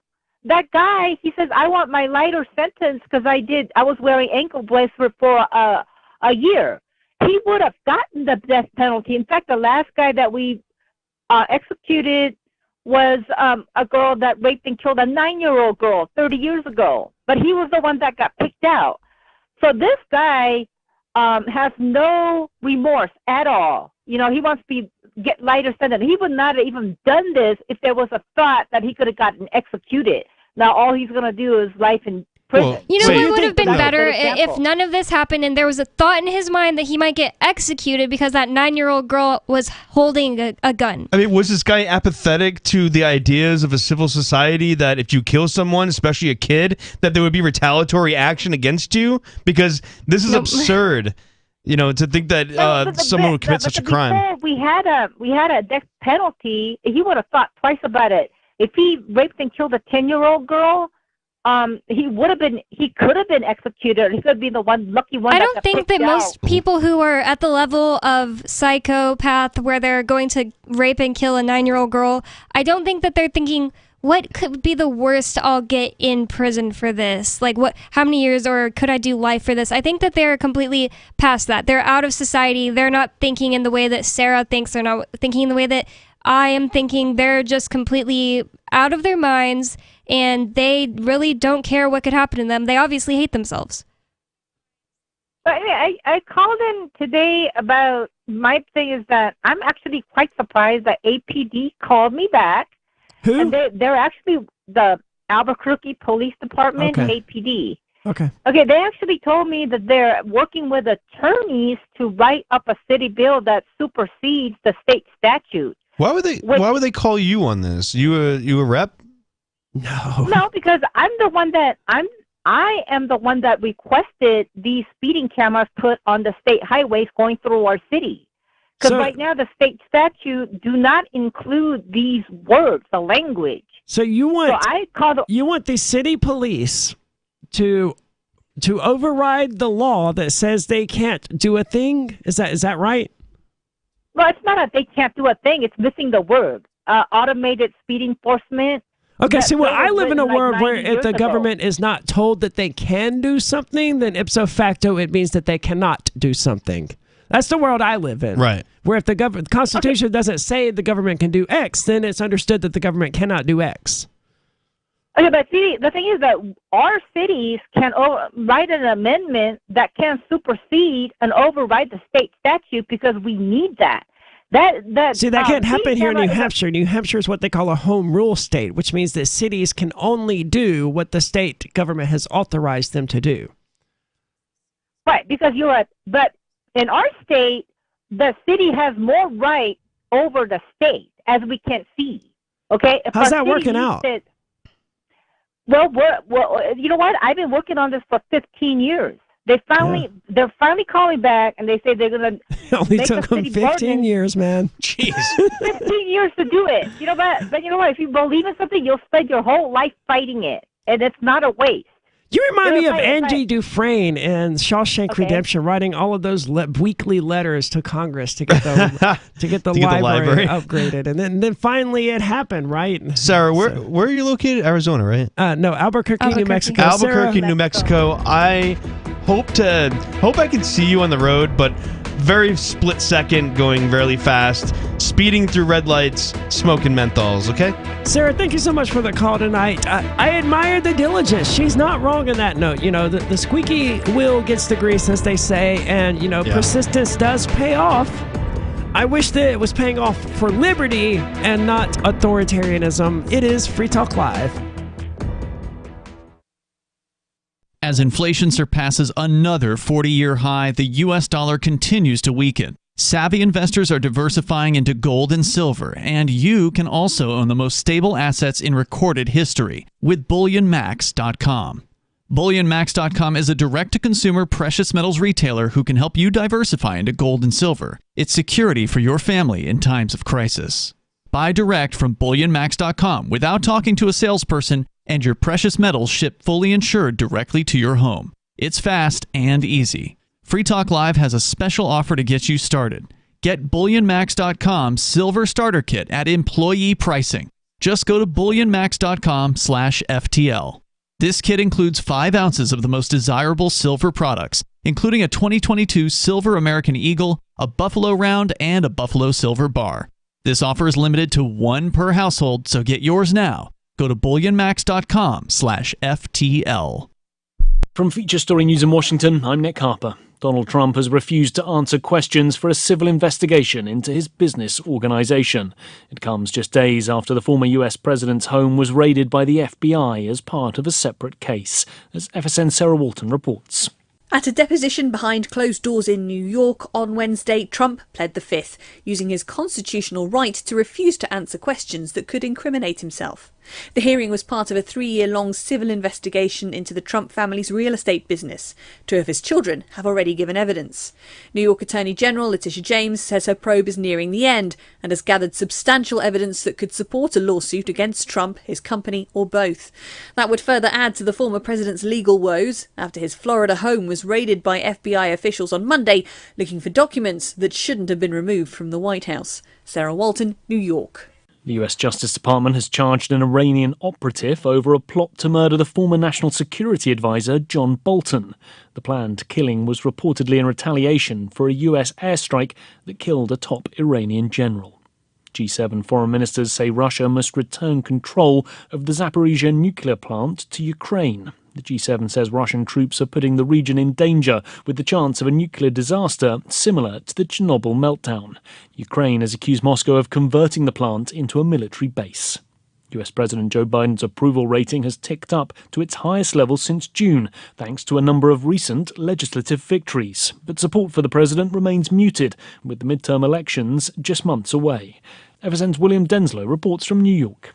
According to a new Reuters Ipsos poll, President Biden's approval rating now stands at 40%. It's fallen as low as 36% in May, but a series of recent legislative wins, including the Senate passing the Inflation Reduction Act, has given Biden a bump at the polls. 78% of Democrats now view the president favourably, compared to 69% a month ago. But his approval rating has been under 50% for a year, as the country continues to face a lingering COVID-19 pandemic and high levels of inflation.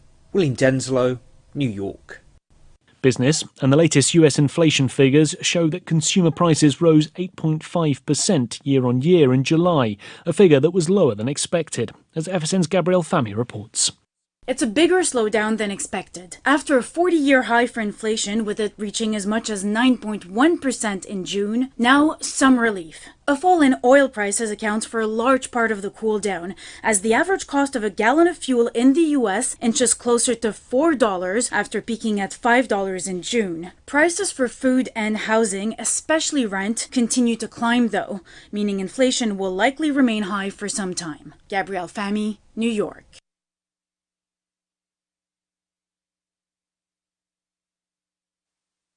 Yep, we still do email. Drop your email address in the entry box at freetalklive.com, and you'll be kept in the loop with Free Talk Live.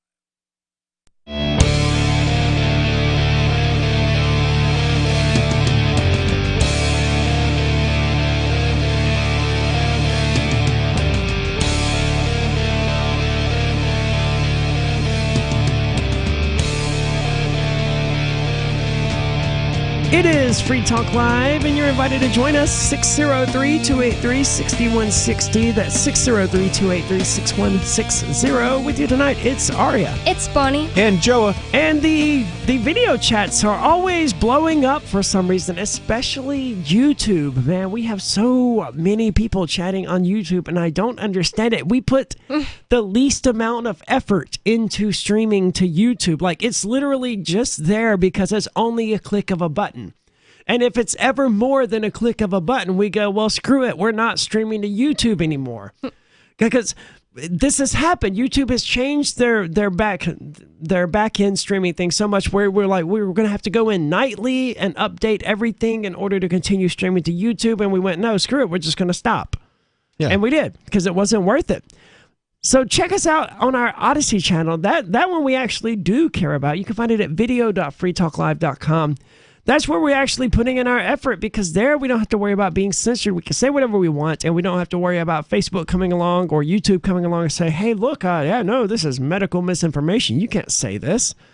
Or you can't say this about the election being stolen or whatever. And I don't necessarily think the election was any more fraudulent than any other, but you're not allowed to say that, right? I can't imagine something run by ostensibly Jeremy Kauffman coming and telling me you're not allowed to say that. That's a really good point. Anyone who knows Jeremy Kauffman will know exactly why that seems so far-fetched as well. Video.freetalklive will take you directly to our channel. That's video.freetalklive.com. So we're talking now about Nebraska and Facebook and how Facebook gave a girl's direct messages, her private messages, to law enforcement. And this isn't surprising. Facebook has been doing this sort of thing for a long time. Like, this is why you don't discuss drug trades on Facebook or whatever it is people are doing out there that they don't want the government to know about because it's illegal, rather than just because they want their privacy. Don't discuss anything illegal on Facebook Messenger. I would say just don't discuss anything on Facebook because just don't it have sucks. a Facebook, yeah.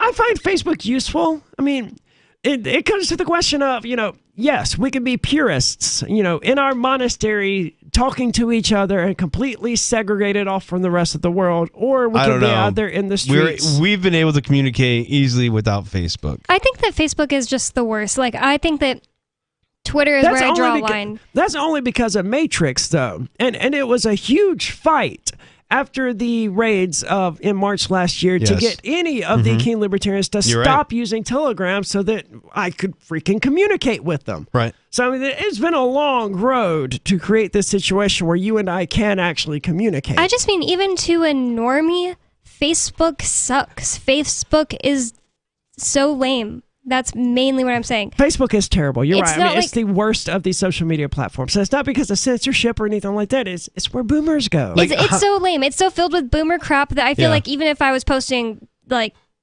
great content there every day, it wouldn't be really reaching anyone, because it's just people on there who want to post a meme about boomer crap. It's just they just suck. But I agree with you on like Twitter. Like, there are so many purists who like will not have a Twitter, but I interact with the most people on Twitter. Like, I make a post and the most people see it. Like, it lets you see, and my posts can reach like 10,000 people sometimes. That's never, ever, ever, ever going to happen on Matrix, the echo chamber, like, ever. No, I get that, but like, see, I don't know, like, I don't have an excuse for Twitter. Okay, I don't really like Twitter. I don't like any social media other than just like chats and direct contact with people that I know in real life.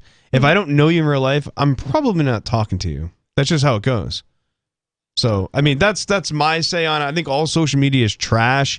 I think people are getting tired of video shorts on TikTok. TikTok, yeah. Like, I'm so tired of that. It's like our attention spans are down to split seconds, not 2 seconds, okay? Yeah, but at least you're doing something to try to change the world outside of just your life. Because I just think that people who see a problem with the world, with police, with government, and they just want to retreat, and they act like they're better than me for having a Twitter, like, suck. But at least you make YouTube and Odyssey videos, maybe not YouTube anymore, but and you go out into the world YouTube, and do but things. I am doing like what Free Keen has done, and it's like, warning, this video is not complete. Is not complete, and you can see us on Odyssey. That's good. And I'm trying to do that. Well, I'm not doing the same way, but yeah, I mean, that's a good tactic. Yeah, and I'm just trying to be a man of principle in general, like where I'm spending my dollars, to how I'm what kind of dollar, or wait, I stopped saying the word dollars.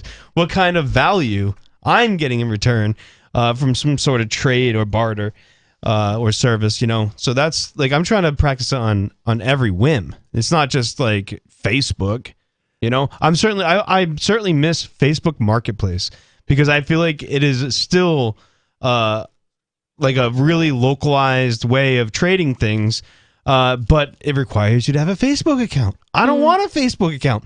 Can't we just have a marketplace like Craigslist, but like Facebook-ish? I don't know how we could do it, but I mean, Craigslist exists, right? That is a thing. But for whatever reason, the market in New Hampshire has decided that Craigslist is not going to be where they sell things. I don't know why that is, but if you want It's weird, you're right. If you want to sell things or buy things, don't even bother looking at NewHampshire.craigslist.org or whatever the URL is. If you're going to go on Craigslist, or this is what I do, is I go on Craigslist every once in a while, maybe like every other week, and I hit the, I go on the for sale and I hit the cryptocurrency OK. And I see all the listings on the for sale that take cryptocurrency. That's the only time I go on Craigslist. I didn't even know that option was on there. Yep. See, that's because I've been in New Hampshire for like 5 years-ish now, though, and there's nothing on sale on Maybe Craigslist. because people actually use FreeCycle here. They do? We've gotten I have checked that. like our crap couches and stuff like that taken away When you say the crap couches, do you mean the ones that were like out on the porch Yes, forever? I told Ian, like, nobody is going to take that away. You need to just throw it away. A spider probably lives in it, or a spider nest is probably in it, and nobody wants a couch that's been outside on your front porch that isn't not an outdoor couch for years, and people came and loaded it up in their truck and took it away. It has character. Well, it's a free couch, right? They can get it reupholstered. They can kill spiders or whatever. I mean, at least they know that, it hasn't, I don't know, had animals peeing on it this entire time or whatever. It's been in the sunlight, right? It's disinfected. Been out there in the open air getting fresh air. So tell us more about Facebook and what they're doing with law enforcement. Because again, I find value in Facebook and what Facebook has to offer me. And I understand that, I am Facebook's product, and that's true in a lot of cases as well. But the question isn't, oh, God, Facebook is evil. How do you Facebook? Well, I get value out of using Facebook. And you know how to use it. Like you wouldn't put, I'm going to another state to have an abortion into a DM. So I absolutely would. I wish. Maybe you should. Send it to all your friends. I wish now that like every time for the last month that I went to like Boston, I was like, all right, guys, I'm off to Massachusetts to get my weekly abortion or something like that, right? I shouldn't be laughing about abortion. It's horrible. In hindsight, that's why it's funny, though. I know. I can't stop laughing. In hindsight, I wish I had done that. And, I'm going to do that in the future. All right, guys, I'm going to New York next month for a concert, so I can't wait to post all over Facebook. All right, guys, I'm heading to New York for my abortion. It's not illegal in New Hampshire yet. That's the only problem. Maybe if they make it illegal. I'm off for my third term abortion. That's illegal. Oh, in New Hampshire. okay. There we go then. You got to wait 8 months in between each time you do it, though. I'm all about that fourth term. Okay, here. So this article on Forbes. Facebook gave Nebraska cops a teen's DMs, which are direct messages. They used them to prosecute her for having an abortion. A Nebraska teenager is facing criminal charges alleging she aborted a fetus in violation of state law after authorities obtained her Facebook messages using a search warrant.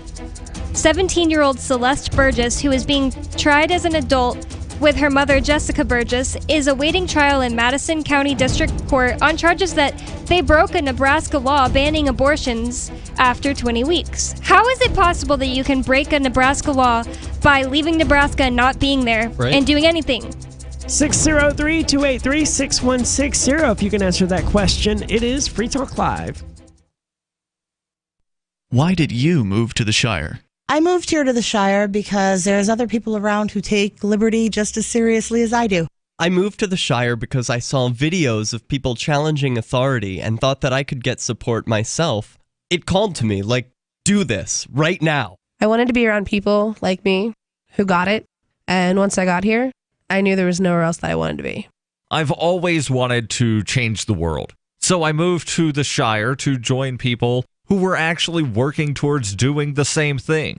The people here are awesome, loving, and positive. It was for the adventure and for the feeling of something important is happening here, and I just wanted to come to sort of be part of that. Visit ShireSociety.com to read and sign the Shire Society Declaration and learn the reasons why, if you love liberty, you should immigrate to the Shire. Plus, connect with others via the forum at ShireSociety.com. That's ShireSociety.com. Looking for a great real estate investment? Consider New Hampshire, which is ground zero for the Liberty Movement. Your first call should be to Mark Worden from Porcupine Real Estate. He's more than just a real estate agent. He's your New Hampshire concierge. Where are the best places to live? Do you want farm, city, the burbs, or forest? Do you want a duplex or multifamily building so that renters pay your mortgage? There are homes in all price ranges in New Hampshire, and Mark can help with financing too. Invest in Liberty and property. Mark Worden can help. PorcupineRealEstate.com. If you want to know the latest about Free Talk Live before we go on the air, all you need to decide is how you want it delivered. It's your choice. Visit news.freetalklive.com to receive our usually weekly news updates by email. Plus, we have a Twitter account at twitter.freetalklive.com, and you can follow us on the decentralized Mastodon platform at toot.freetalklive.com. So please follow us at toot.freetalklive.com and sign up for our emails at news.freetalklive.com.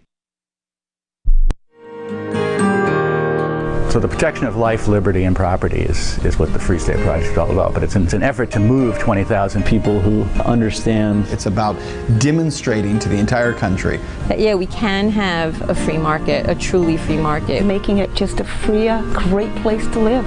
It's the world's largest voluntarist libertarian community, and it's only getting bigger. That's amazing, to be able to move to a place where other people passionately believe in being free and independent. What the Free State Project is managing to do, though, is to put their money where their mouth is. It's physically getting and saying, let's go someplace and let's demonstrate the power of these ideas. There's a lot of kind of philosophy that surrounds liberty. There's a lot of thinking about it and talking about it. But here in New Hampshire, people are doing it.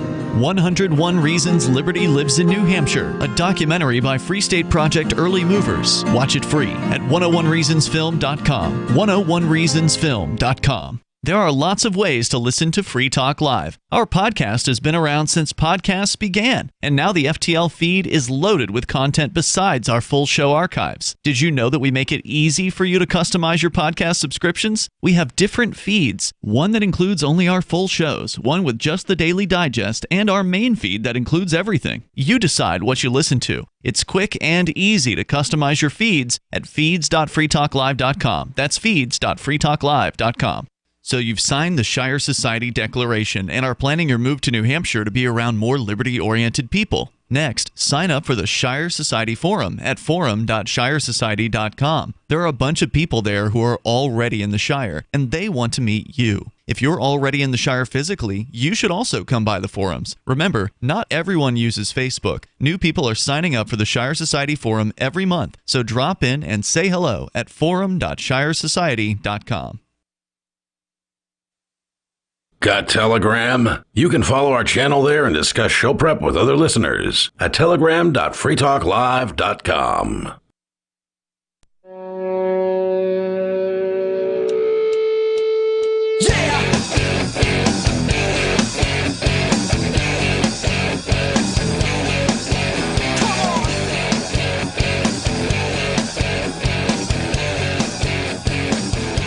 It is Free Talk Live, and we're out of time to take calls for tonight, but you can still hang out with us on our social media server at social.freetalklive.com.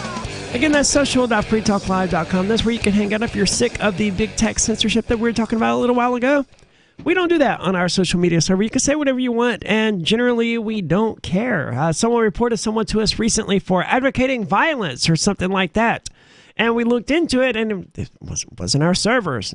Not our server, not our problem. It's amazing to me how many people are eager to report one another on Matrix and on Mastodon in general. And this isn't something that we have any control over. If you report someone on another server for whatever reason that user associates with our server or whatever, we get the opportunity to ban them. It's just...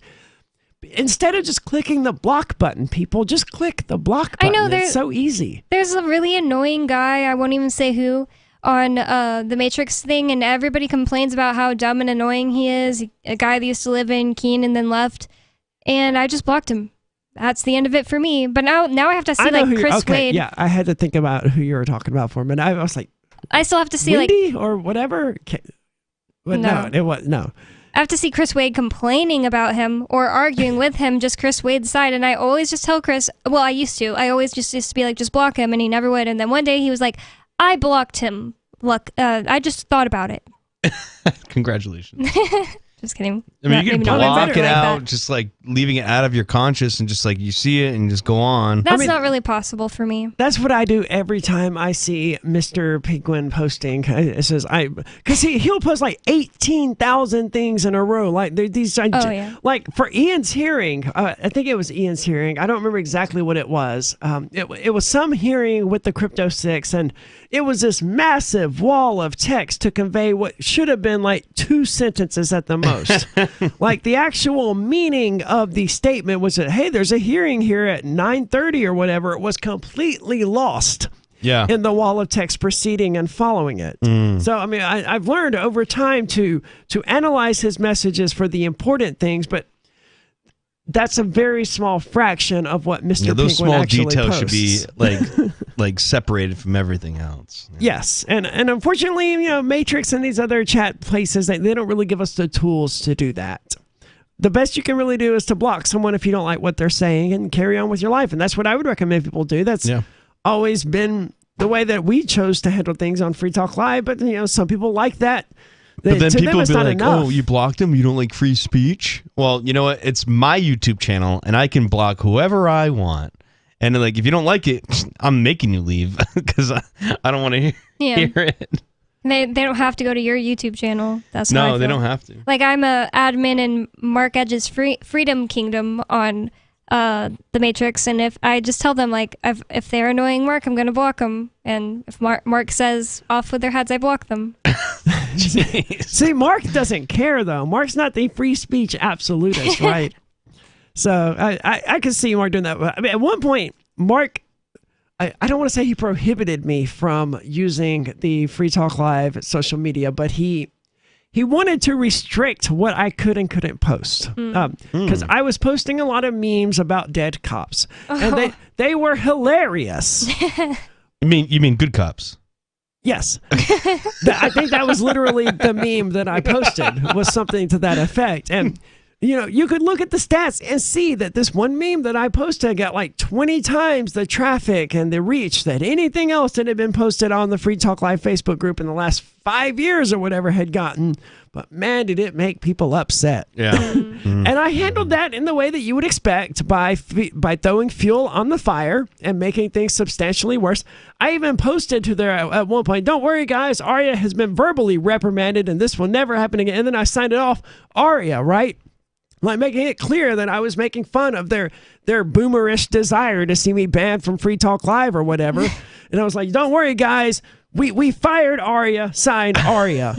and they believed it, and it didn't make things any better, but it was hilarious to me. That was the important thing. I got a YouTube strike last week. It was just crazy because I went on, I did OBS, which is live streaming, and I was showing off videos that were coming out of Boston. And the reason why Boston was because of the Fraternal Order of Police. This was a few weeks ago. It was like maybe a couple months ago. And the Fraternal Order of Police president, he was, I want to say it. I'm going to say the same thing that I said on my channel. He was raping children for 15 years. We and they talked about that. all knew about it. I brought it up. Oh. I brought it up a few months ago, but I got a strike on my channel for that. I'm like, look, I'm just regurgitating what they said, and maybe because I said it like he's raping children for 15 years, that's why they gave me a strike. Wow. They might give you a strike for saying that too. Dude, we do topless shows every Tuesday night where I sit there topless in front of the camera. I mean, we don't care. We legit don't care. Yeah. They're going to do what they're going to do, and we're going to do what we're going to do. And if they kick us off, that's fine. We've been expecting it. So. Yeah. Well, I don't really, I don't invest into YouTube as much as I used to, but I try to focus on Odyssey. But one of our YouTube chatters did suggest that this person, I don't remember her name now, she was in fact still within Nebraska when she had this abortion at 23 weeks. She took some sort of pills to, I don't know, some abortion pills or something. I thought at 23 weeks you were pretty pregnant at that point and that you had to actually go get a procedure done. Oh, okay, I see. It says they broke the law banning abortions after 20 weeks. So let's see. It says, this marks one of the first instances of a person's Facebook activity being used to incriminate her in a state where abortion access is restricted. a scenario that has remained largely hypothetical in the weeks following the U.S. Supreme Court's decision to overturn Roe v. Wade. Well, it didn't take long for this hypothetical possibility to become a reality, did it? How hypothetical is it when this happens concerning other crimes all the time? Who thought that it would just never be applied to this crime? Yeah, quote-unquote crime. There is surprise on how this was only hypothetical for last week. But dude, it's been a whole week. I mean, come on. They just got the authority to do this sort of nonsense, and they're already doing it. I don't like how this article acted like, hey, this is only, I can't believe this is happening. It was only hypothetical. Oh, this was right on cue. This is actually interesting, too. It says, Nebraska currently outlaws abortions beyond 20 weeks. On Monday, Republican lawmakers in the state failed to secure enough votes to decrease that window to 12 weeks. So that's kind of like the Kansas thing. You would think Nebraska, if they were so anti-abortion, they'd be able to outlaw them, period, But some Kansas, states have done this, and I can't get pregnant, obviously, and I don't know a whole lot about pregnancy. But what I have learned from the females that I've known over the years is that in a lot of these cases, like 6 weeks, 7 weeks, 8 weeks, they have no idea they're even pregnant. And a lot of people who don't get periods don't understand this, but your period generally doesn't come on the dot every 4 weeks or whatever. Yeah, mine never has unless I was on birth control. Then it does because it's artificially started on the day that you start taking a certain pill. All right, there is hope for you, though. Bill Gates got pregnant. Bill Gates got pregnant? Yeah. You didn't see that? No, they added the man emoji. Oh, yeah. A pregnant man emoji. And they did, everyone and said it looked like him. Bill Gates. I forgot. I was like, wait, is that true? Yeah. It's funny. Look it up because you'll see all the memes. It's hilarious. I have been refusing to update my iPhone for a long time because I don't want it searching my iPhone for quote-unquote child abuse images. Well, to be fair, you don't want... It scans everything. You don't want Apple to go through your phone. Yeah, that's why I don't... That's their reasoning. I just want to be clear. Yeah. I hope I can vouch for you that you don't have any of that. No, I don't. Okay. But I haven't been updating my phone because I don't want Apple going through my phone, and so therefore I can't see a bunch of emojis. Like there's a melting face emoji apparently now. I can't see that one. Every time someone sends me a certain emoji that's new, it'll just come up on my phone like an X, like when I had a Galaxy and I couldn't see people's emojis. What I don't like is I don't know if it's just my phone or what, but like now it's like choose the skin color every time. I'm like, That's just annoying. keep it yellow because it's the whole world's a cartoon at this That's point. weird. Mine, I have to hold it down, but I have an iPhone. But See, anyways, I use Android. I just don't use a lot of emojis, right? I use the keyboard. I turned off the emoji bar. Like, look, I will do parentheses if I need to express that I'm joyous or whatever. Mine, I just use them for so many different things. Like they completely spice up everything I write, I feel, because they just express things so well. I don't know who curated some emojis. Some of them express things better than any words could. Or if I do actually want to use emojis, because I do use them on Discord and some other places fairly often, I just type :sob : instead of going and hitting the sob emoji. I just basically enter the command to send the emoji. Right. To me, that's easier. Then I don't have to deal with skin color or whatever. Yes. So. I don't know, we are out of time for tonight. Shoot me some emoji messages over on our social media server. I'm assuming it supports that. Don't use words, just use emojis. Yes, I want to have to interpret it like it's Egyptian hieroglyphs. Nice. That's at social.freetalklive.com. Social.freetalklive.com. Are you tired of governments around the world killing innocent people? Stop using their money. There is an alternative. Bitcoin is a stateless, free market,